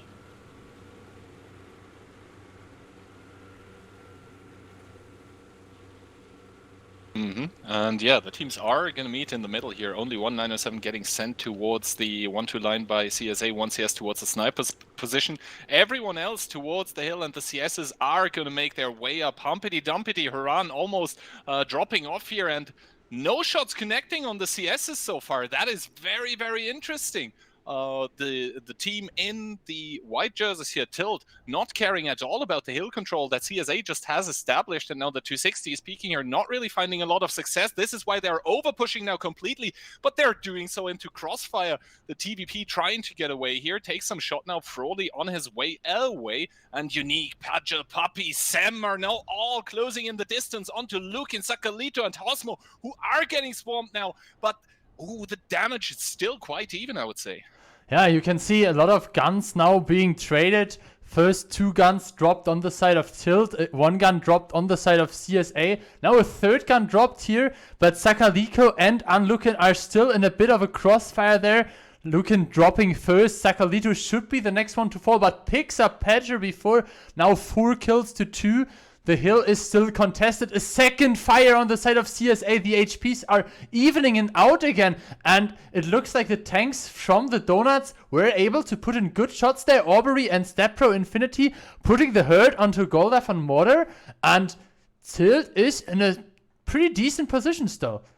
Tilt is in a pretty decent position, especially since they got some more shots onto Golda here, and now they have Tilt, that is, they have Chieftains up that can fight, that they can peek against these CSs here. Bunter in his Chieftain should be able to do that. First of all, also Sylvest very far up, and Sylvest is probably in a position where he can deny any move around the hill by the CSA tanks. He wants to boost up there, but he is not sure if he can just climb over the rock or... But yeah, keep in mind, they are defending, obviously, so... Oh, Sylvest taking a shot for free by one of the CSs. I think that is Seago there. And no, Kornelets in the back needs to be careful. He's on 460. That is a potential one-shot. So CSA that are in the attacking position here need to make some sort of move. And indeed, Sakalito dropping to 16 HP now. 1-2 line. Meanwhile, though, there is an overpush happening by Radim and Combat here in the 907 and the 260, respectively. Aubrey down to a one-shot here. There is one CS crossfiring. That is Alio the Ninja. And Ninja-like things, indeed, he is doing with the double bush that he has established. Stepbro Infinity now on the top side of the 1-2 line, able to put in crossfire as well. And this is apparently stopping CSA from repushing because a 50B is getting pulled as well. Alio taking one for his troubles. And yeah, that advance that CSA made here netted them 1 kill with Aubrey, but they paid a lot of HP for that. Yeah, you can see CSA now roughly down 1000 HP. They are still up a gun, so in that regard, they might be able to hold strong, but... Oh, Golda fluffing a shot into the dirt. And I feel like the Chieftains are doing really good work here, putting positive traits on the hill. Sylvester now controlling the hill firmly. Just as I was saying, a good shot from, I think, Seago into the back of Spieles CS. But yeah, the time is ticking, and the time is ticking in favor of the defending team. Yes, especially since the trades on the hill are always going to favor the team that actually has pushed up chieftains, and that is the defending side here, as Tilt is also in a HP lead of 1000. So we'll have to see about this, how all of this is going to pan out. Sylvester, I don't think he can commit here, because he would be trading against 3 guns. That would be Sigo, Kurmelets, and Golda. And yeah, Horan. Who is that actually? I don't know that name on the CSA team. Uranosaurus, I think. Okay. They all replaced the first letter with some random H. Okay. I mean, some Well, people if it's stopped that H trend every already. time, then it's not random, right? All right, Killer Pit is now on the hill with the crown as well. So what you're saying is the hill is lost for Tilt?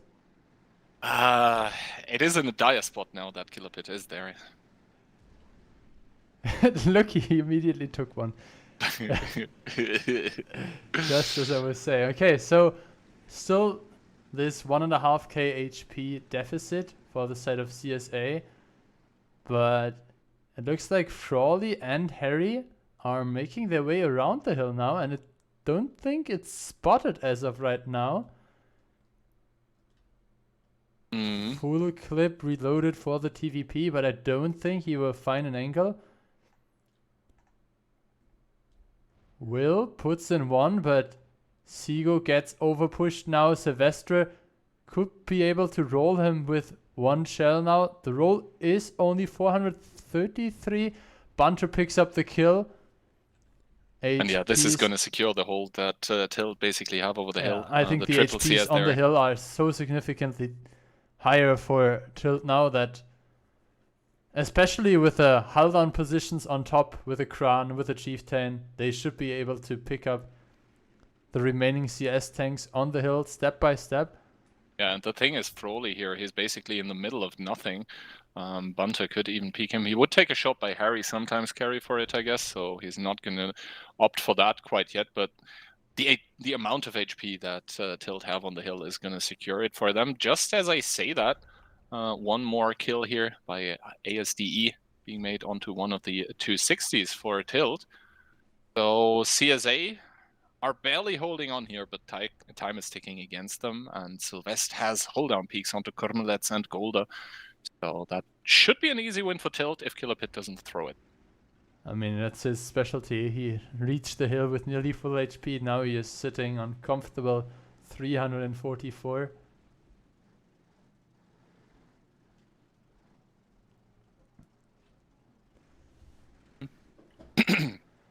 Yeah, 8 tanks against 7 now. Tilt has increased the HP advantage and has so many guns still on low HP kept alive. Maybe Frawley can make a play in the TVP, pick up some kills, but I think at this point it's a pretty dire situation for the attacking team. By the way, I think chat is gonna kill us if we continue with this match. I'll just put it to emote only or something. The ducky is gonna switch it off again.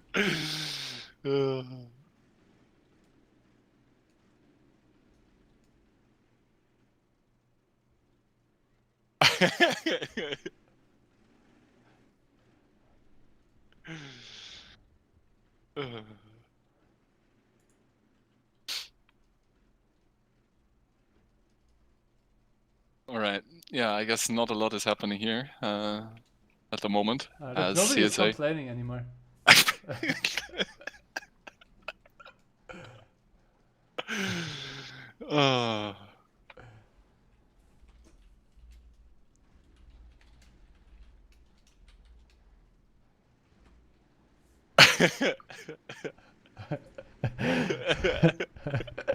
Okay, so good pickup here while we were laughing by the side of CSA, but Frawley dropped in the meantime. Ondra dropped as well now, and even Killer Pit wasn't able to throw away all his HP. Spieler going down towards a one-shot here might pose a problem for the side of Tilt. Picked up combat. Uranosaurus is on 400. I mean, everyone is basically a one-shot. beside the 260 in the back, which would need to get high rolled. 1 minute left, so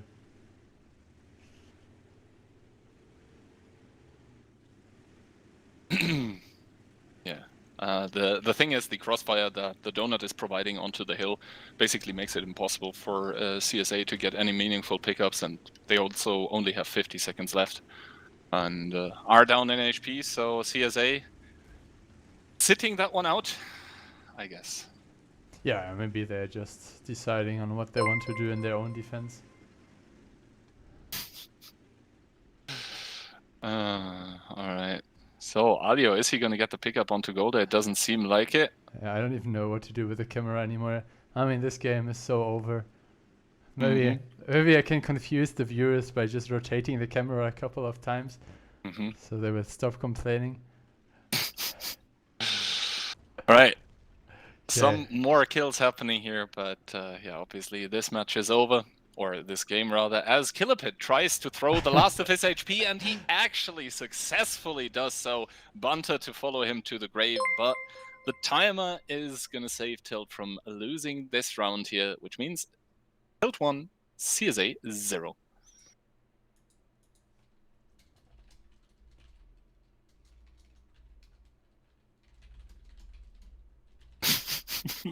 Chat, dude.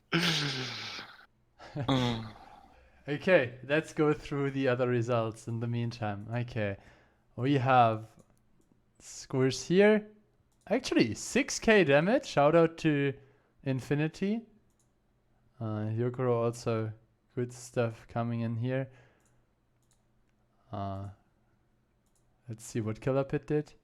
I mean, that's typical kind of Killapit shooting statistics. 15, 12, 7. So toxic. Okay. But yeah, Pure Aboba already 2-0 over Goodnight Nomi. See, you didn't miss anything. You didn't miss anything. Probably two very boring shootouts. Okay, Weird versus Trick, 1-1 as well. Tense versus second team of Gnomi, 2-0. Wait. Copium is 2-0 against Pegasus? What? On Barbarian Cliff? losing? Okay. I guess the Duck family is really showing up strong here. Yeah, Hash leading against Goat after they won earlier against Chess. And that's it for now.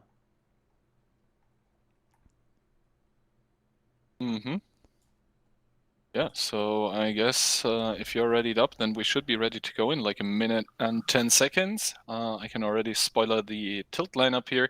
It's going to be a 50B again, a Kran again, double 260, then we have 4 277s, double Chief, and 5 CSs. Well, we have again 1 Chief for CSA, double 50B, 5 260s, 1 907, and 6 yes.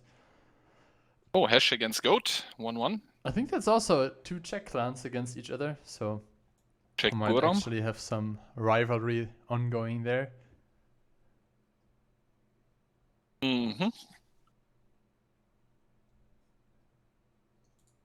Look, Isa in the chat and immediately it's quiet. At least some people have respect. Doesn't even need to have a sword with him. He commands the respect anyway. Exactly.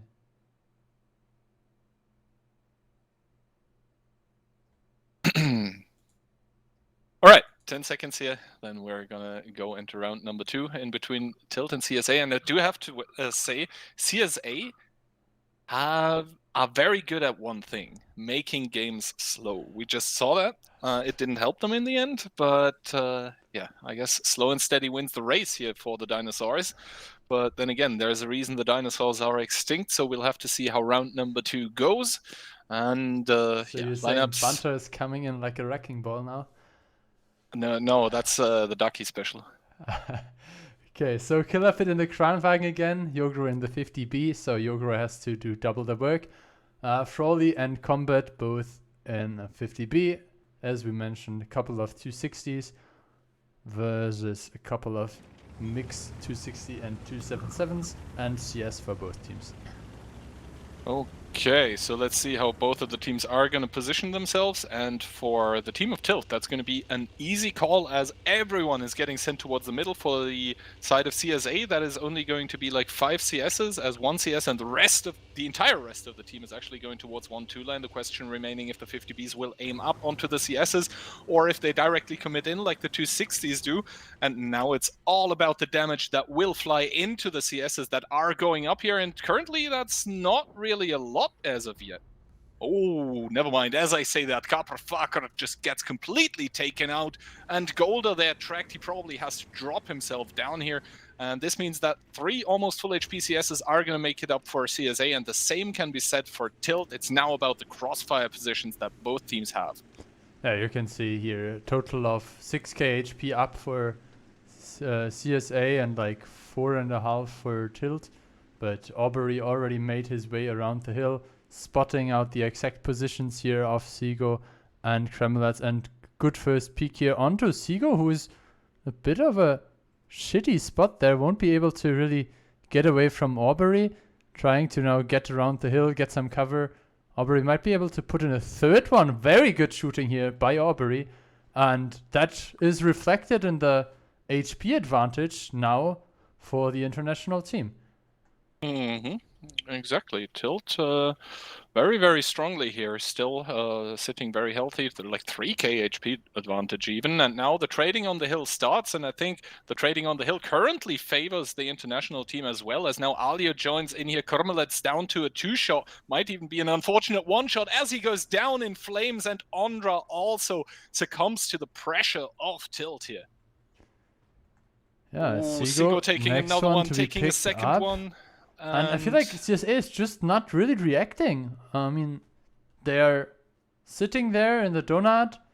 They now control somewhat of the cap circle of the international team, but there's another repush happening, and I don't think that Frawley will be able to really support Radim there. He is spotted. Oh, and he does get set on fire. It's starting to become a theme here where CSA tanks get set on fire again and again now, not only in 7v7 but also in 15v15, and that is basically the crossfire Gordon that could support Radim here once the 277s decide to push onto him. But I think we are rather seeing in the north where double 277 has been caught out as well. No, that's actually double 260, but little does it matter as Padger is above them. Killer Pit can almost freely peek as only 1 CS is able to provide cross shots, and I mean, basically those 260s are just left in the middle of nowhere, really. That is, yeah, both of them now on a 1-shot.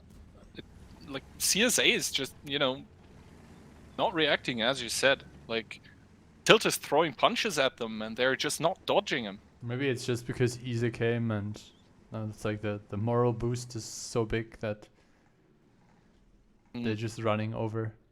Mm-hmm. And yeah, I mean, CSA is still defending here, but to be honest, I don't really see a way out of defeat for them here if they don't pull up some miracle. Yeah, I mean, now some rotations came in. You can see 1 CS established this position up here again. 1 CS moved up here, and now we will most likely see some push onto the 907s combined with some movement in that direction. I mean, the donut is still trying to support the 907, but as soon as he falls, that's basically game. See, the CS already put 1 into the back of Radim. Padger now getting set on fire here. That's not what Tilt wanted to see. Not even sure who was able to shoot him. Maybe a bad peek by him. The CS, probably. Does he have shots into Padger here? Ooh, he might actually be able to slightly overmatch the roof of the hull.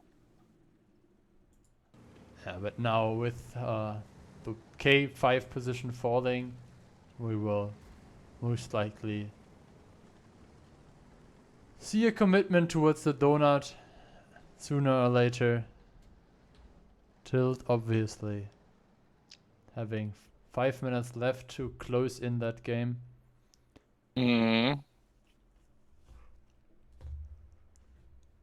Oh yeah, I guess Tilt right now they're just Pudge are getting set on fire a second time, so I guess there really were overmatches available onto the roof of the hull.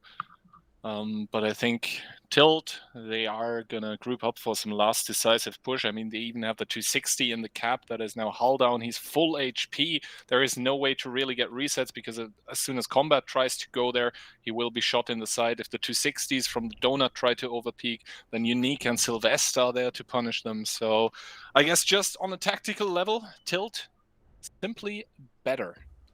I mean, we saw Devi dropping 2 rounds on the first map earlier as well, and then converting the next 2 games. I'm not sure if the series is over already. The match just started. This is only the first map. But yeah, going 2-0 on the first map is always a big advantage. And I don't think Combat that now trying to Combat go will towards even, the cap, but yeah. He decides against it. And it probably doesn't make a difference, to be fair. 260 repush on the donut, and once again, a CSA tank getting lit on fire. This time it's Hackerco and even the 260 from the cap joining in to shoot here. The CSA tanks just melting. Yes, they're probably going to get Sylvest, but at what cost? It's just, yeah, unlucky here. Hacker taking another one into the back, down to 36 HP, but the cap ticking and talking, and it's gonna go through here. Sakalito, is he gonna die? Are we gonna see a kill all? Indeed, Unique to pick him up, and the scoreline is gonna be 2 for Tilt and 0 for CSA. all enemy vehicles destroyed.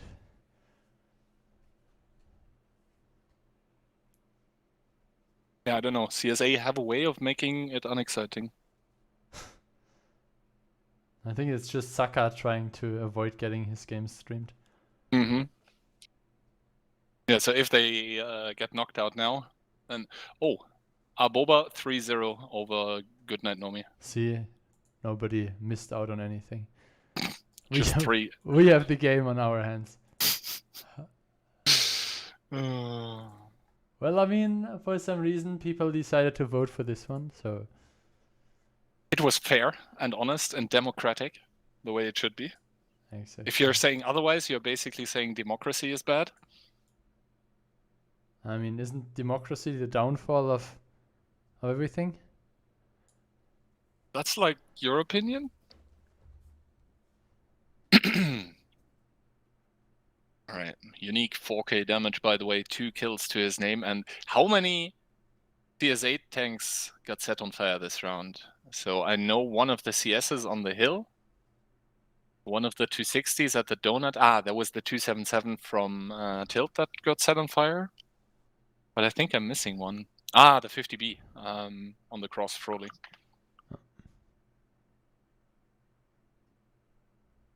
Maybe CSA should start taking extinguishers. Maybe. So, Tens versus Goodnight Mini. Goodnight Mini. 2-1. Gopion versus Tovi 2-1. And Trick versus Weird 2-1.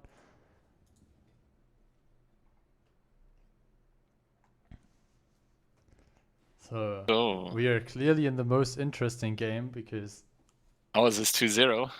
Ours will continue for more games. That is, if CSA manages to finally put one on the board. Judging by what we've seen so far, doubtful. Well, CSA has to attack now, meaning they will only camp for the first 5 minutes instead of the first 7 to 8. Oof. Oof. Shots fired. I repeat, shots fired. Okay. From what I can see, we have 1 EVR, 4 Chiefs, and the rest 279s. Yeah. How is it for Tilt? What's the setup? The setup for Tilt. So they finally confirmed it, and it is a double EBR, 5 279s.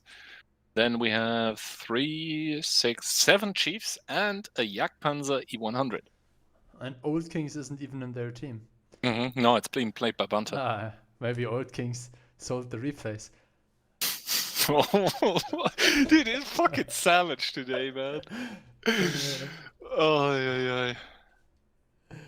Okay, so lineups as we were talking about it. 1 EBR more for the side of tilt. I feel like the chieftains are still pretty good against the 279s if you're falling back into the hull downs, so you don't play on top of the middle area but just a bit back, so you can use your gun depression, hide your lower plate. But Meanwhile, the 279 is asking what a lower plate is. yeah, Seago again, rep kit in the wrong slot. Not unusual for him. Sem the same. Aubrey the same. Aye. At least Bunter has it in the Bunter right. has it correct, dude. Bunter has it correct. Also, not even Bounty Rammer. I mean, he has it boosted in the correct Yeah, slot. but like still though.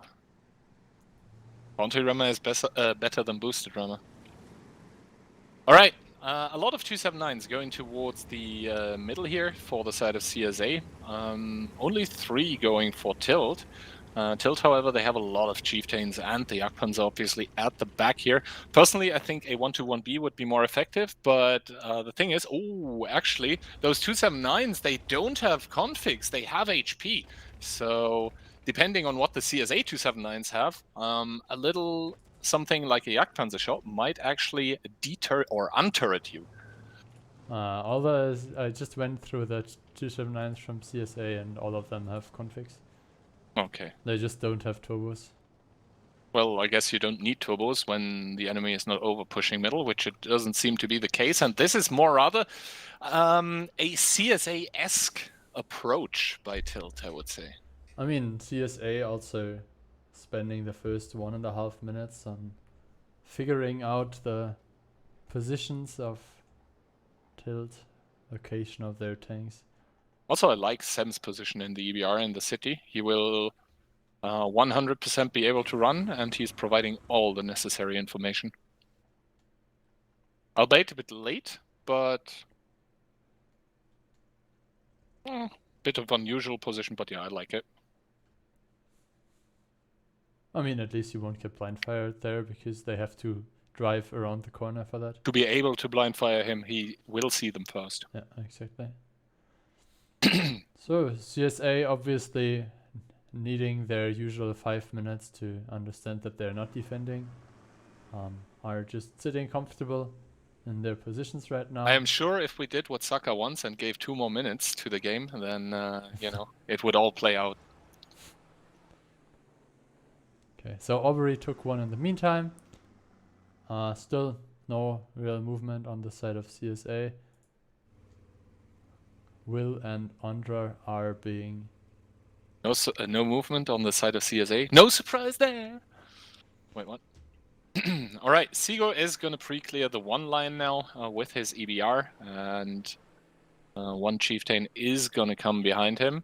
The thing is, though, like, if the trigger that was pretty risky by Seago.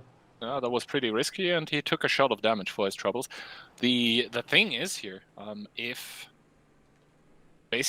Tilt decide to push the 1-2 line now, what happens then? Well, I mean, if Tilt pushes the 1 line, then obviously CSA knows about all those tanks, and they can basically wrap around like this. The only thing I don't like currently is that the Jagdpanzer, as soon as the Chieftains and 279s start pushing city, then the Jagdpanzer is basically dead, and the 279s in the middle, they cannot go forward because they don't have the numbers, and then they would get shredded. Jagdpanzer, like, if we're thinking about how many shots do you actually need to convert to be worth it, I guess like 3 shots do the job. So if you put in 3 shots at the approach towards it, is he trying to snipe Will's side turret there, maybe, if he peeks up? I don't think Will is going to peek up there very much, because he knows the 279s from the middle might be aiming his way. We have to be careful now. We are approaching the 5-minute mark. That's usually when CSA finish their toilet runs. So, I mean, obviously, if you're attacking, you know that the enemy won't come from their defending positions. You have all the time to get a coffee, finish your toilet break, and then now with 5.5 minutes left, you can start. Oh, there is closing movement in. by CSA. They're pulling 279s out of the middle. They still have one more currently there than Tilt. And they are pushing them on towards the city locations, where I guess we will see the decisive commitment by CSA in like a minute or two. I mean, after utilizing the first 5 minutes to generate a 3k damage or 3k HP advantage, we'll now see how the push over the one line or the answer push over the one line is happening or not. This is not happening. So your prediction might get confirmed, or you will just be completely wrong and they will camp to the end of the game there. I think they are gonna judge how many tanks are actually pushing the east, and then they are probably gonna send the chieftains from A1 to like A9, A8, A9. That might be a possibility as well, or they just take the chieftains, push 1, 2 in middle. Those are basically the two possibilities. Moving. And 1, 2 line push, it seems to be. And Bunter with his Jagdpanzer starting to, well, not run, but walk away. Roll away. Ooh, keep rolling.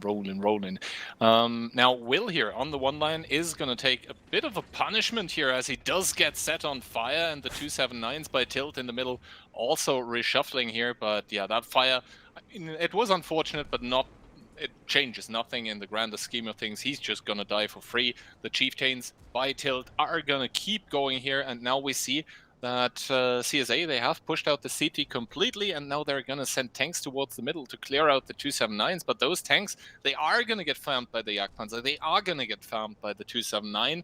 And Tilt, they are even reinforcing the middle with more chieftains. So I have to say that the CSA push was just a bit slow when it comes to like reacting on leaving the 8-9 line and getting back to the middle. And you can see Bunter made it full HP back into the corner, and now the Jagdpanzer is ready to dish out the damage there. Still, Tilt taking some damage in the middle. Somewhat of the HP advantage, 100 HP up right now, but with only 2 minutes 50, I'm not sure if that's enough. Yeah, basically the fight in the middle is sort of a battle of attrition, as tanks just taking shots from the outside positions. Popina down to a one-shot here. Golda also down to a one-shot, only 49 HP, and the problem for CSA is that they don't have the south. This means more crossfire positions for the side of Tilt here currently. Now Cosmo trying to advance here, taking 1k for his troubles. Golda, meanwhile, falling to the grave. And CSA, they need to make something happen in the next 2 minutes or so. But to be honest, I have trouble seeing it. They are going to collect some low HP targets in the middle, though. Puppies, probably Sylvester, and probably Radio Primate as well are going to fall, as Seago is making a spotting run in the north with his EBR. Takes one for his troubles, down to 459. One more shot should certainly do it now on 7 HP, as he does continue, is in a very annoying position for the tanks that are camping in the northwest. Unique now taking 1300 damage, and CSA somehow are inflicting brutal punishment, but I don't think they have the time or the guns to finish this one off.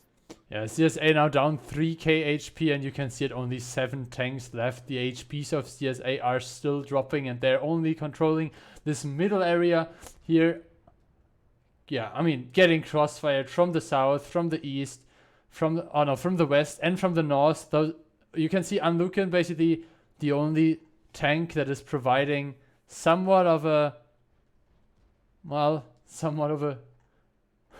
I don't even know if you can call it flanking or flank. I don't know. Maybe somewhat of a spot there for CSA to hide. But yeah, Lucan getting pushed by Killer Pit now, who knows that brawling into a Chieftain as a 279 is a great idea. Killer Pit just wants to throw his HP again. Yeah, I mean... Okay, Bunter is now approaching here. A new contender has entered the field. Is Bunter gonna kill him? Let's see. Ooh, meaty hit. And the The 170mm gun of the Jagdpanzer able to silence the Chieftain here forever, as it is going to be Tilt picking up a clean and steady 3-0 over the side of CSA that, didn't look too good. Oh, that shot. Jagdpanzer. Okay, so what's the prediction? How much damage did the Jagdpanzer deal? How many shots did he do? Yeah, I mean, he did one shot for like 1027 on the cross on E5. I said like 3 or 4 shots, maybe? Oh, we'll have to see. Still, I think a 1-1B would have been much better. Okay. 3K, so 3.2.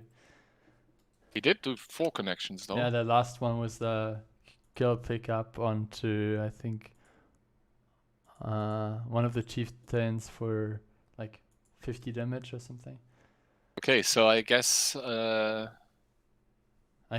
that's it between Tilt and all the other games are CSA. finished as well. So we can set up the next round, and I would say start that in like 8 minutes, maybe 10 minutes.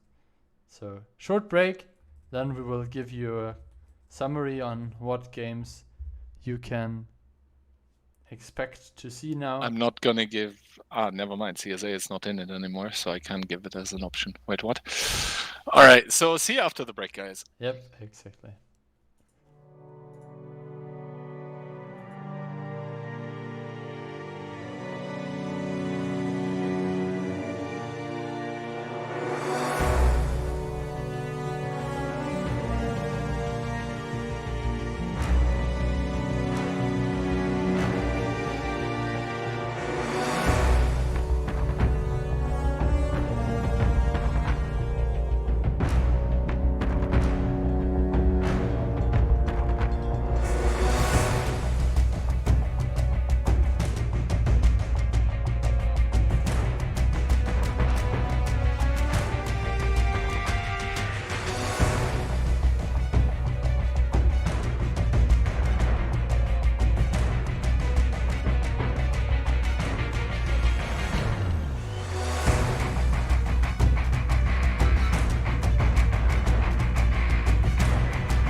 Yeah, we are back.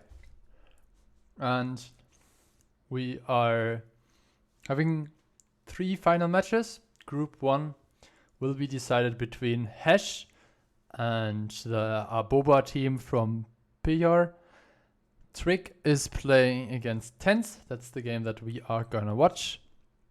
And the Tilts team that we just saw playing against CSA are trying to, I would say, surpass the Aubrey winning streak that usually ends in No problem. that usually ends in the finals of the qualifier. In an Amarek explosion, you mean? Okay, so very easy lineup here to read on the side of Trick. They have 13 chieftains and a double EBR. Let me just complete the prediction. Build. Start prediction. Who will win the match? 10 minutes between Ents. Trick. So 2 of our old school German players here, Leech Bear and Jaggy in the 279s together with Smehates Arty. A couple of chieftains for 10s together with the Manticore and an EBR. Let's see where the Manticore is being sent to. Also Manticore with a full spotting setup. This is going to be very interesting, by the way, because both teams are fully committing to the southwest. So it will just be about who does get better crossfire angles, who gets the ditch. And yeah, this means... Oh, by the way, rerolls playing with small MIDI and small rep kit. I mean, at least he has... he didn't pan his HE shell. Unlucky, but yeah, Christian Horner is going to go down either way, and now the chieftains that actually took the inside route here by Trick are going to take the ditch completely, and this will just be about how the crossfires work, because they have still left triple chieftain in the back, so it's going to be a southeastern brawl. Meanwhile, the EBR, the one EBR that's left here for the side of Trick, is going to try to take map control, but he'll have to fight against 2 light tanks, and in comes the overpush for the side of Trick immediately. An Amorak explosion is gonna delete Baron out of the game, but Bestspieler is immediately starting to follow him to the grave. Senfcorn getting caught on fire, and it's just kills left, right, and center, but I think Trick still has the overmatch.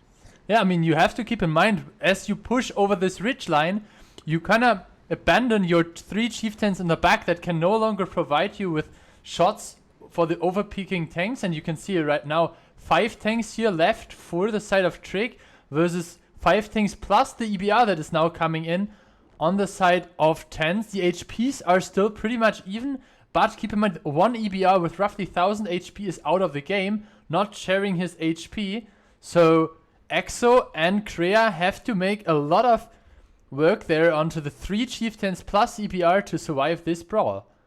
Yeah, Leech Pair now down and out of the game in the western part of this brawl, and Krea does get a fire here onto Leonline. Exo also burns to a crypt here. Leonline is not gonna... He is actually gonna fall to the fire, and now it is, yeah, still all over the place, but Tens, they are starting to pull ahead in guns here, and this is gonna be a crucial factor. Also, Hero still on 1300 HP with his EBR, can probably make hero plays at the end, as, yeah, Non-Mistake able to put in one more shot into Juggy, and now Smee and Juggy, as well as Alexandros, all of them are one-shots. Mehechke, he fluffs his shot into Juggy. This is huge for the side of Tents. And now Mehechke, the only one with HP.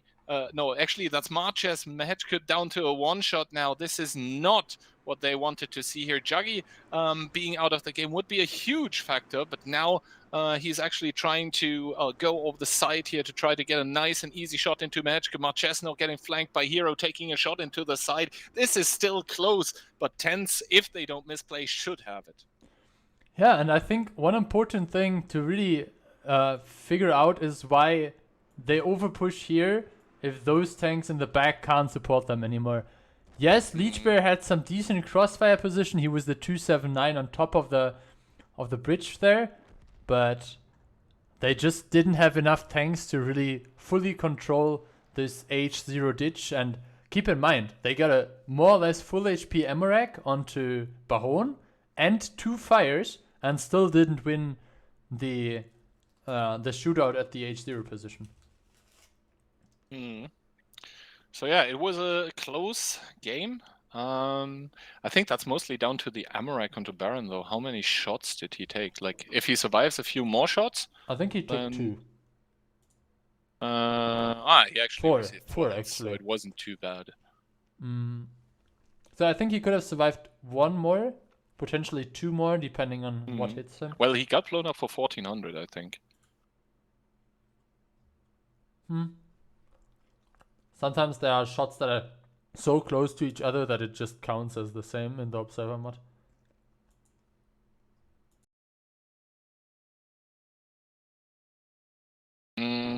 I guess I will close the prediction in like a minute or so.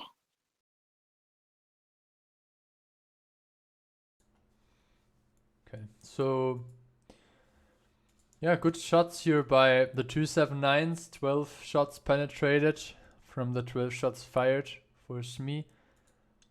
Also good shots here. Jaggy picking up one of the last kills there. And also, wow, Smee with 12, 12, 12 to get his 5k damage. No. So good stuff. Good stuff. All right, 1.5 minutes remaining. I can already spoil you the setup that Tense is going to bring. It's going to be WBR 1907, 1279, and 11 Chiefs. Well, it looks like the setup on the side of Trick is pretty much as before. 12 chieftains and 2 EBRs. 1 tank is not selected yet. And it's 13 chieftains and 2 EBRs again.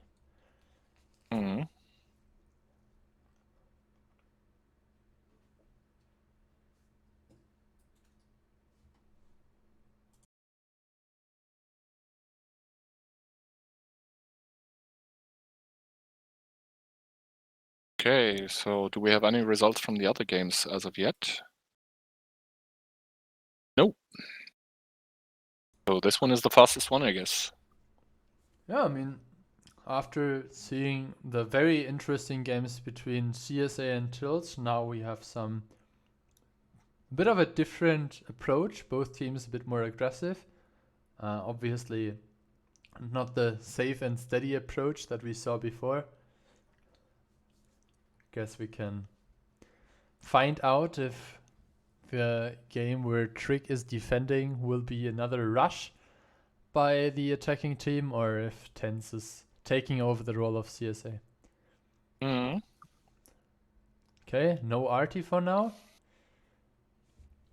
With the aggressive moves that both of them did early on in the past game, I would have been very surprised to see an artillery. Okay, so 1907, 1279, double EBR and 11 Chiefs versus 2 EBRs and 13 Chiefs. Tense bringing 1 tank that is good for rotation, can be combined together with the EBRs obviously on 1 flank. Let's see where the 907 is being placed towards. Okay, a lot of tanks again going towards the rail side from the defending team.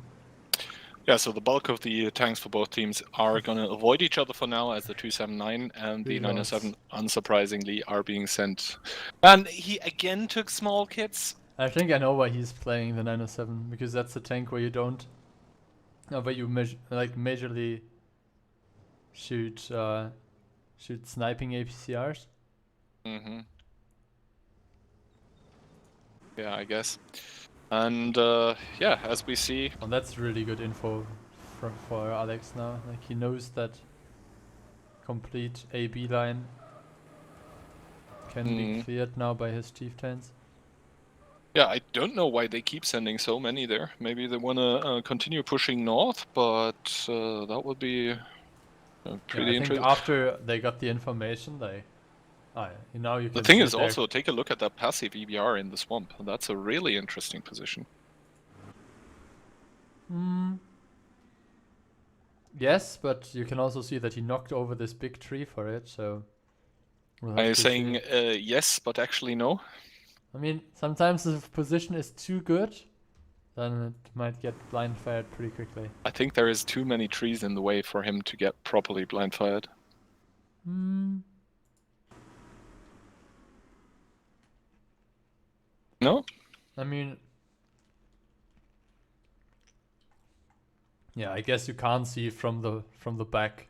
By the way, also interesting fact to mention about Live Oaks is obviously that the sides are switched, just like for Ensk and Sand River. Which coincidentally are the maps that we are watching now. So, which one is the defending cap? I think the northeastern one, right? Yes, so the defensive side is the side of Trick. All right. So we do see a camp by Trig that did take map control, but I think I was talking about it with Daki in one of the past streams. If the attacking team actually plays it correctly, then this camp is sucks big cock. Well, let's see if they know what you know.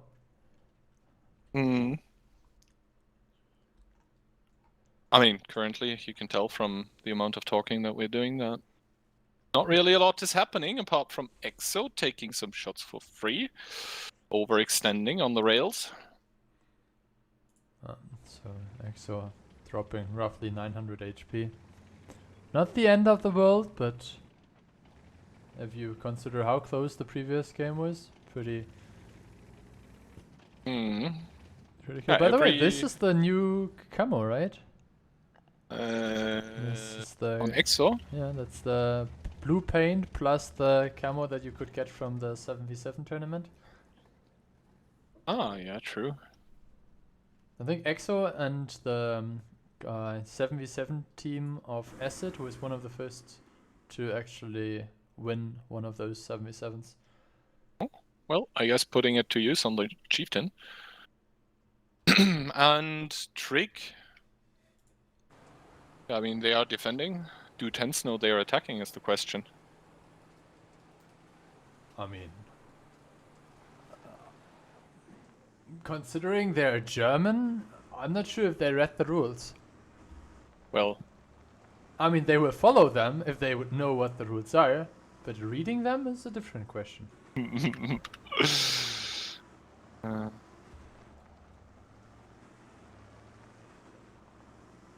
Alright, finally some movement here for the side of Tens. They are pulling tanks towards north.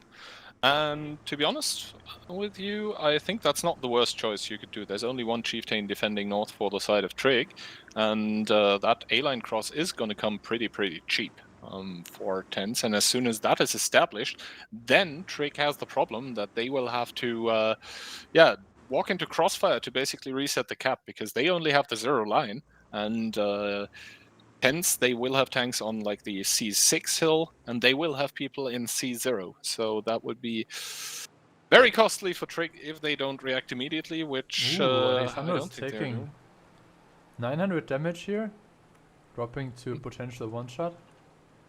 And I'm not sure if you remember that, but a similar push to what Tens is preparing right now was being done by Fame in the last group stage against Rage. Yeah, and they got completely, as a British CC would say, omega fucked. Yeah, I mean, the trap behind the buildings of A9 and B9 is still a thing. So watch out.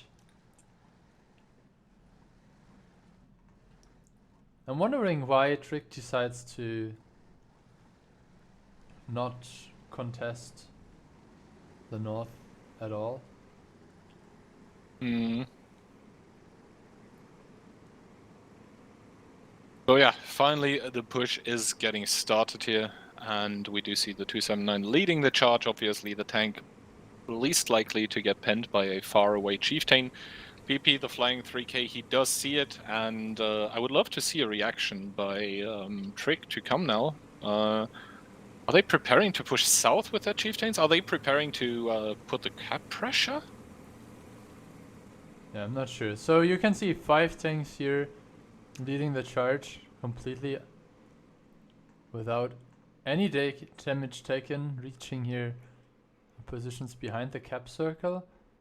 And yeah, 2 chieftains now trying to establish somewhat of a like hull down stand I up there. mean, But I'm not sure how far Animal and PP can peek up here because of the double chieftain in C6. But yeah, triple cap does get started now. And are they able to get spotted? I'm not even sure they will. Never mind. There is the chieftain of Marches that is going to move up to spot all the tanks in the cap here. Meanwhile, the 10s cap is obviously getting overrun, so I guess we are down to a cap race here, and we will see how good Leech Bear is at shielding enemy tanks. But with the reworked HE mechanics, basically, I hope he's shielding his ally tanks, not yeah, the yeah. enemy ones. Well, they are shielding rerolls here. Yeah, you said shielding enemy tanks. This is, by the way, not enough as of right now. Trick is in the cap circle as well, and if that's even, then Trick will be having win by draw. A decap is coming also to the other cap circle, so you can see it's 11 seconds, 13 versus 8 right now. Another decap. Now Leech Bear was reset completely, and if there is no further decap on the cap. No, I don't think he Yeah, can I decap think- because there's 2 chieftains molesting him. So the cap for the defending team, for Trick, is actually going to go through. And regardless of what the other cap does, we are going to find ourselves at a scoreline of 1-1. Oh, interesting to see the different approaches here onto this Live Oaks attack or Live Oaks defense. Well, I guess it was the completely 100% correct decision by Us to watch Trick. this game. By us to watch this game, yes, also, but by Trick to do the counter push over the enemy cap and not commit everything towards decaps. So this means that now we are 1-1, all even in between Trig against Tents. Those are the players that I like in my random games. Mhm. 51 cap points, 2 shots fired. The only question remaining One of is them being an HE shell. the only question is that, or is whether Christian Horner got his chieftain in the auction or not. I'm pretty sure you didn't. But shame for Danny. 0 damage, 21 cap points. I mean, non-mistake at least has a kill. I think that's probably defense points, no? No, you can see defense points are the second ones. Uh, I mean, all those right. were the 3 chiefs in the cap circle, I think. mhm. You can see defense points are here. 8 for Meheska, 2 for Lali, 28 for Shamu, and so on. So everyone padding their efficiency. Marches with 51 decap points. And you can see also 1,700 damage. That was the spotting onto the cap circle. Mhm. Okay, enough of that. Let's put that aside. The next map will be Sand River. Tens again on the defending side. They will defend from base 2 again. Trick. Did we already call out the other results? I That Copium is leading against Tilt, So, and Copium. Hash is leading against Pure. So I guess that's the. Well, I think the Russian team has not played a lot of Live Oaks in their tournaments, and the leadership of that team, or the in-game field commanders, are mainly from the RU server, right? So it's maybe a I think disadvantage Barbarian for is them. Belarusian. Yeah, but Barbarian is playing in. Never mind. He's playing in Tobi, yes. Yeah, they're out already. Okay, there it is, 1-1. So, yeah, so Flaver and Positive are maybe a bit surprised of this side-swapped Live Oaks, which they usually don't play that much. But let's focus on this game. Kranwagen from Farin, double 279, Super Kong, triple CS, and 8 Chieftains versus 14 chieftains and a CS63. Interesting to see that none of the teams decided to bring an EBR. I don't think you lose too much firepower by just bringing one EBR, but I guess both teams wanted to do a shootout in the south, and indeed the complete team of Trig, all of those 14 chieftains just turning left as soon as the countdown timer expired. Only the CS Ice Sunny getting sent towards the middle, and for tens I think we see somewhat of a bigger split. yeah, you can see Alexandros, Katya and Leechbear in the 3 CS63s trying to spot out immediately where the tanks from Trig are going, and good shooting here is something different. Like 300 damage dealt so far. Okay, a second shot by Alexandros, who is the only guy that dealt any kind of damage onto the Trig cross there. But they did see all the tanks basically. So Ice Sunny is now gonna get found by Katya here, who he's already taken 2 shots here, and obviously he's in fast mode right now, so he won't be hitting any of it. Leechbear with the next shot onto him. Katya now receiving 882 in return as the chieftains from Trig scramble to get towards the middle to support their CS, which is now finally in the clear, as he was able to get away. And I think that might have been a bit of an overreaction by Trig to send this many chieftains, as now the southwest is getting counter-pushed by the side of tents. Yeah, Lali, Pipi and Green Mickey Mouse, they have to hold those positions here to somehow prevent Baron, Mayo and Leonline from like just punishing NK there. Like, this is a gigantic mess. You can see 3 tanks there in the middle trying to figure out if they can push there. Little Umut also getting pushed around now. When Animal has no name, taking a lot of damage here, by the way. And little Umut Yarak is gonna go down as an Animal takes no name is down to a 2-shot. Exo able to put in 1 more shot into Leechbear. Leechbear actually going down towards Animal, and now Ains is there to put 1 into Exo to reduce him to a 1-shot. But Ains is also now in dire situations here, as there is a chieftain from the base that is providing fire cover. Now Animal and Exo both on a 1-shot, so Ains is going to start killing them off here, but he is going to survive probably only as a 1-shot. Yeah, and while that is happening, obviously in the south, the brawl is still continuing. Now Rerolls managed to pick up from the base, Rerolls there on the left side of the screen, the kill onto the chieftain that tried to get away, and Tens now controlling the complete site on which they started. Trig controlling the complete site which they started on, and now the overpush is coming. Jaggy and Fluffy Lions trying to convince Christian Horner that he is in a bad spot there. Farin picks up the kill but gets picked up by Spiller in return. Dani dropping to a 1-shot as well. A lot of kills falling there. Green Mickey Mouse picks up Leon Lion. Marches is still having cover from Isani and Best Spiller. Jaggy there has to convert his shot now. Needs 1 additional shot from the back. Maybe Mayo or Fluffy Lions can help him. Alexandros is getting picked up as well. And the HPs are still looking good for Tens, but look at the gun advantage.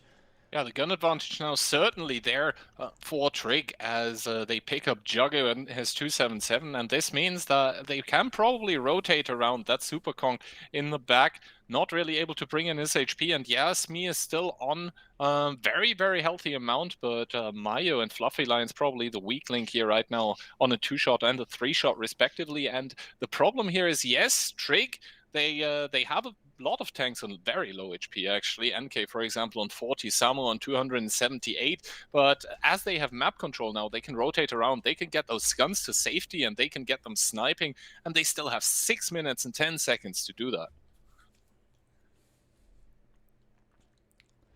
Yeah, so you can see Tens is bleeding some HP now.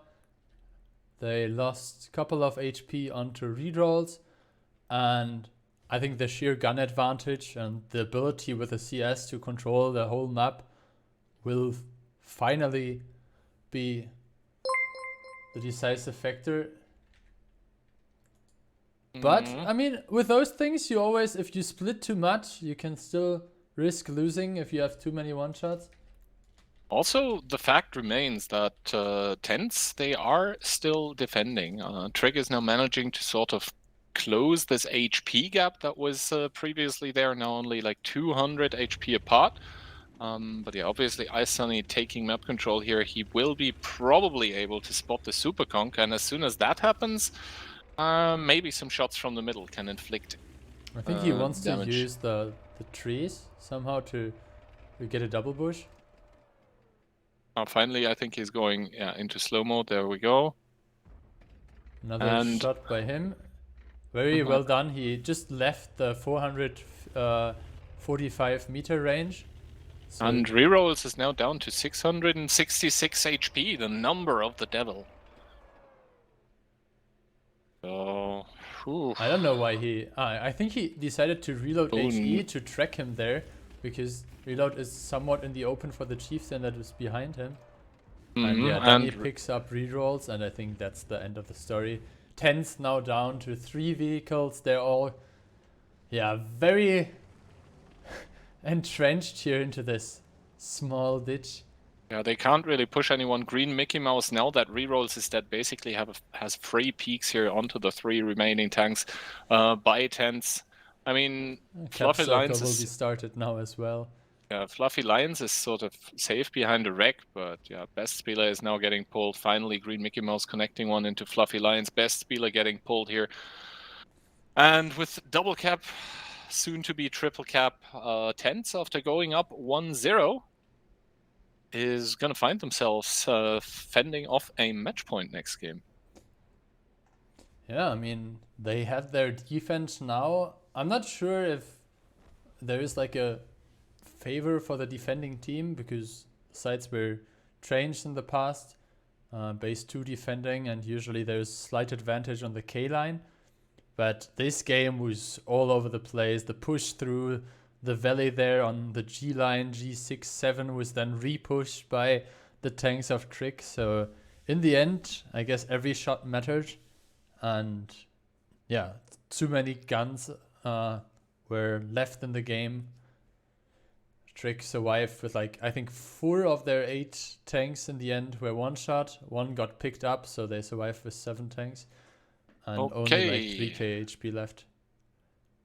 Time to take a look at the other results. Tilt Banticore against Copium. Copium is leading 2-0. So I guess some serious Amarex will need to happen to stop Copium from going into the... to stop Copium from going into the group stage. Pure Aboba able to turn it around against Tesh, 2-1 for them now. And we just saw Trick taking the lead over Tens, putting themselves on match point 2-1.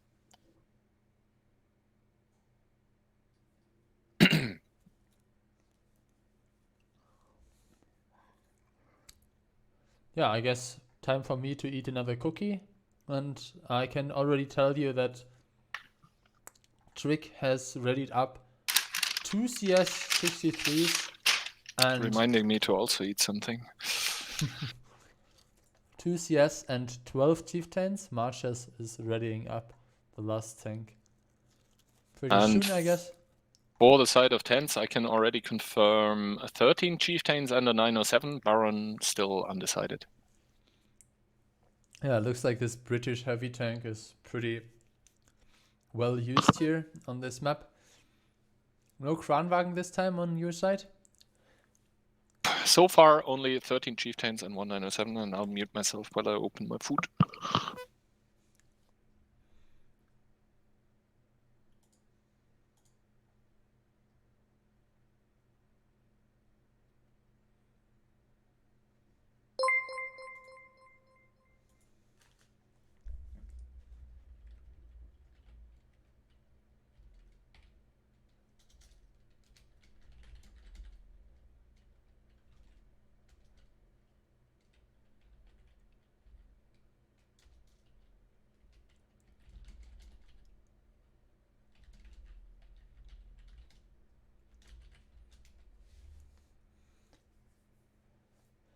Okay, 30 seconds left. It looks like March has decided to go back to his chieftain that he played in the previous rounds as well. So double CS, 13 chiefs for Trick. And we'll have to see if this is another aggressive move on their defense, or if this will lead to a bit of a camping scenario. Okay. So, actually, the 10th guy is deciding to switch it up a little. Double 279, 1 CS, and 12 Chiefs against 13 Chiefs and double CS.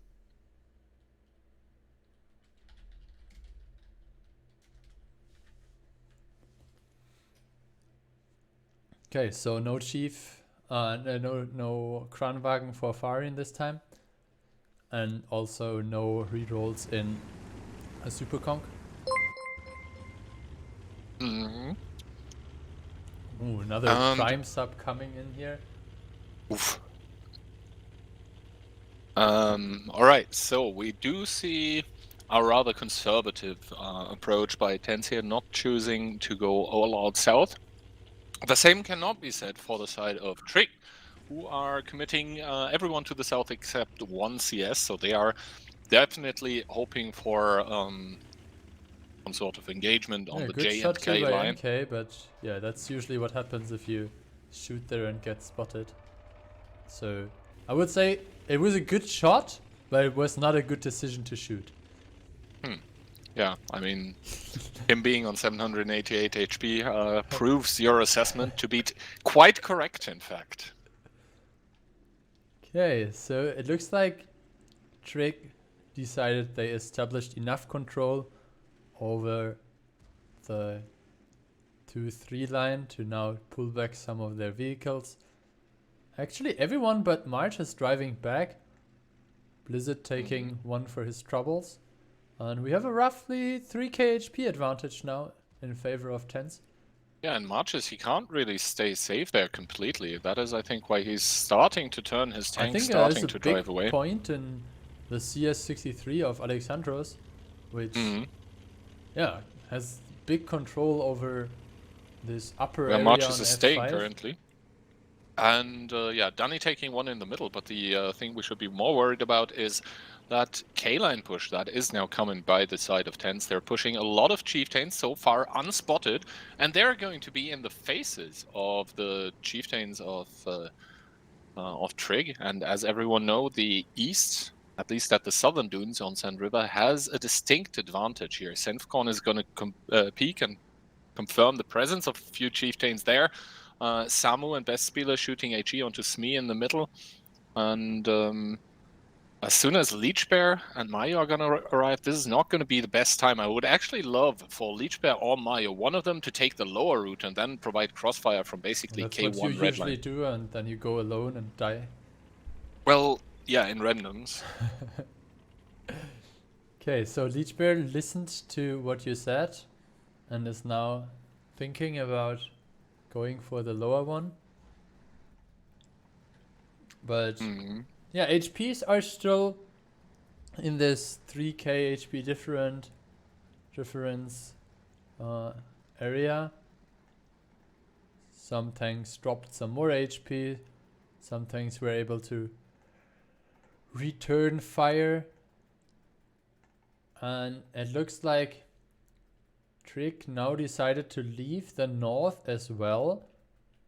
Oh, finally rerolls taking my advice, being pushed in the Chieftain towards that K1 position. He does get spotted here, might take one, but no, not even that. So this is going to sort of compromise the positions of Korea, Green Mickey Mouse, and Samu, as they will now get crossfired. And they can't really completely stay safe because the 279 or the Chieftain from the middle should also have shots on them. Why is actually rerolls falling back again? I guess that's because of the gigantic avalanche of Chieftains that Trick is pulling. Yeah, I think they saw the push coming in time. So now the question is, how good can the two Chieftains there from F6 punish this overpush? And I think it's looking really well for Tens so far. Good damage. Now another salvo of tanks, but now the HPs are no longer in the fight. Exo might drop first, but 3 tanks there, Leechbear, rerolls, and Mayo should be eliminated pretty soon. All those tanks from Tens in the second line are overpeaking now, and the big HP advantage is getting bigger and bigger. Zenfkorn now the next one to be picked up, but he manages to get his track back and yeah, returns fire. good stuff here by Trick, but not good enough, I would say. Yeah, Trick now over pushing on the K line here, trying to get that last ditch effort attempt here to make it over the finish line without having to go to a tiebreaker. And indeed, Zenfkorn is the one to be falling, but there is still that K3, K4 pocket of Chieftains by the side of TenZ that they cannot really clean up. Because Wyron is even making a shield. Leon line still very healthy, and now an Animal has no name getting focused here. I guess if there are some wonderful connections by the Trick team, they can still win it. But with Green Mickey Mouse, another gun is down and out of the fight now here. So 10 make that 11 tanks dead out of the field here. But those tanks were always supposed to die by basically making a hull down for Katya. That is getting penned in his cupola regardless, though. So Trick somehow trying to make this work. Somehow it's not completely falling to pieces quite yet.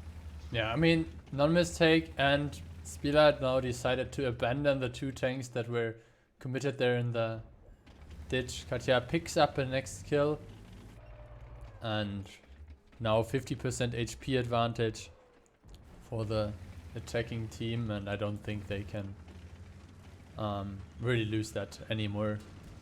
I mean, the CS does overpeak here now onto Katya, because that is the only way to basically get shots. Katya now missing his AG shot here. I honestly think he should have committed that one into the CS63, because then he would be alive currently. The CS not finding a pen here, so Katya is going to stay alive as the meta stands. And now, non-mistake, Bestspieler and Kreia, they need to make something happen, because they are in crossfires here. Farin now also pulled in towards the fray. And Christian Horner, he does overpeak onto Katya, but he should be taking heavy punishment for this. Indeed, both of the shots from Umut and Baron are connecting. Christian Horner here falling to the grave, and Katya is gonna probably the hero that his team needs. Yeah, now you can see they're trying to get some shots into the cupola of Farin, but he's pulling back behind the ridge line.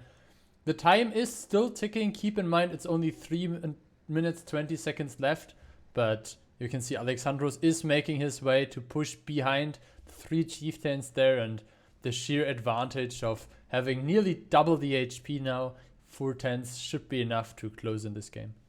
Yeah, I mean, the chieftain from the middle should probably start getting pulled. The question is, oh yeah, Danny is still sort of healthy with his 1700 HP, so he should be able to give side shots, possibly into Baron. And yeah, I think the positions in the south just completely an overmatch here for the side of TenZ that are now finally driving in for the clean kill sweep here. Not that clean though, Jaggy biting the dust, because Bestspieler was able to get one more shot into him. Takes for 500 connection though. And Katya is going to finally fall to Bestspieler, but with 7,000 against 3,000 HP, I actually have a hard time being a believer. I mean, NK, he lost a lot of HP at the beginning and now still sitting on this 788 that he had from the start, more or less. Maybe he can still try to run. He just took one, so he's down to a 1-shot. But with another CS on 3 shots left, I think there's no way to escape. Yeah, so TenZ are TenZ able... with an intense game. And you know, the Hungarians here are probably gonna be triggered after this battle. I knew that would come now. I mean, I can't pass off this opportunity.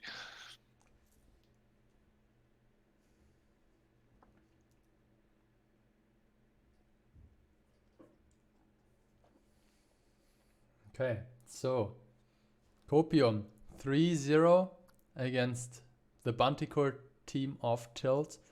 Aboba also making it through 3-1 against Hash, and us obviously consistently picking the best game to watch. 2-2 scoreline here between Trick and TenZ. Shoutouts to Vyran and I think Leon line for the shields towards Katya. I think they are the true heroes. And non-mistake also good damage there. Kreia over 5k.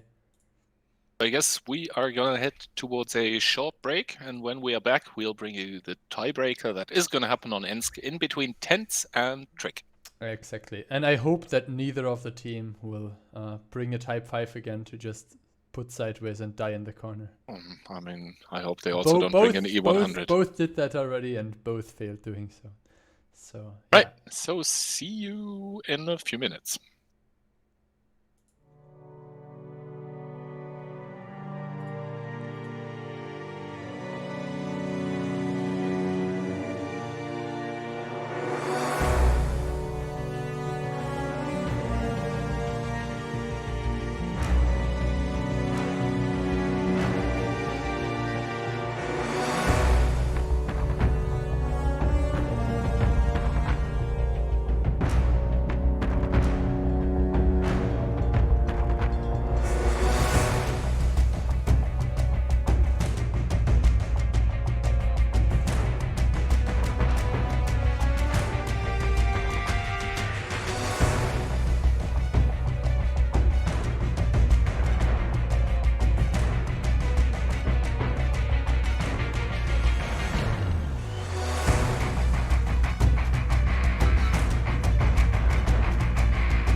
And hello and welcome back to the finals of the Qualifier 1. It has gone the distance. We are in the tiebreaker. It's going to be Ensk. The sides are going to be switched.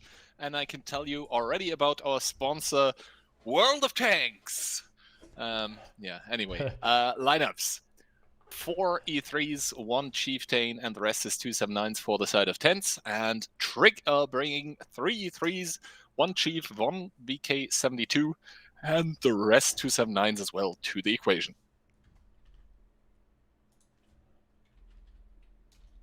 Okay, so Tents shows defense, if I recall correctly. Yes, that's correct. So, I'll have to see how exactly they plan to camp this one out, because I don't think with quadruple E3 you're going to push a lot. For the side of Tents, we see a heavy commitment towards the field. So this this looks suspiciously like a camp that we've seen before from Fame, I believe, last Showdown? Wasn't it Or the one Raid? before? Or Raid? With I a think. VK? Where Ali did like 8K, Mhm. 8.9 or something like that, or 9.2 or something. Or was it Raid? Can't I think really it was remember. Raid versus Invel.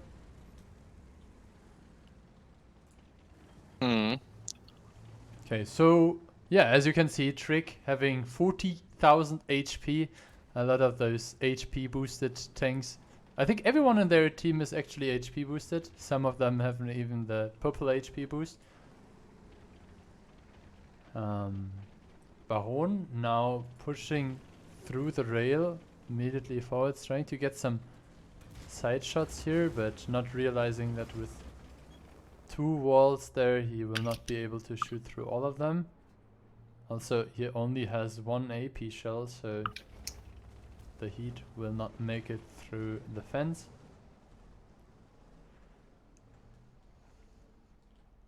But with Spiller taking a shot and the 279 next to him as well, non-mistake, and Aisani, the HPs are dropping on both sides.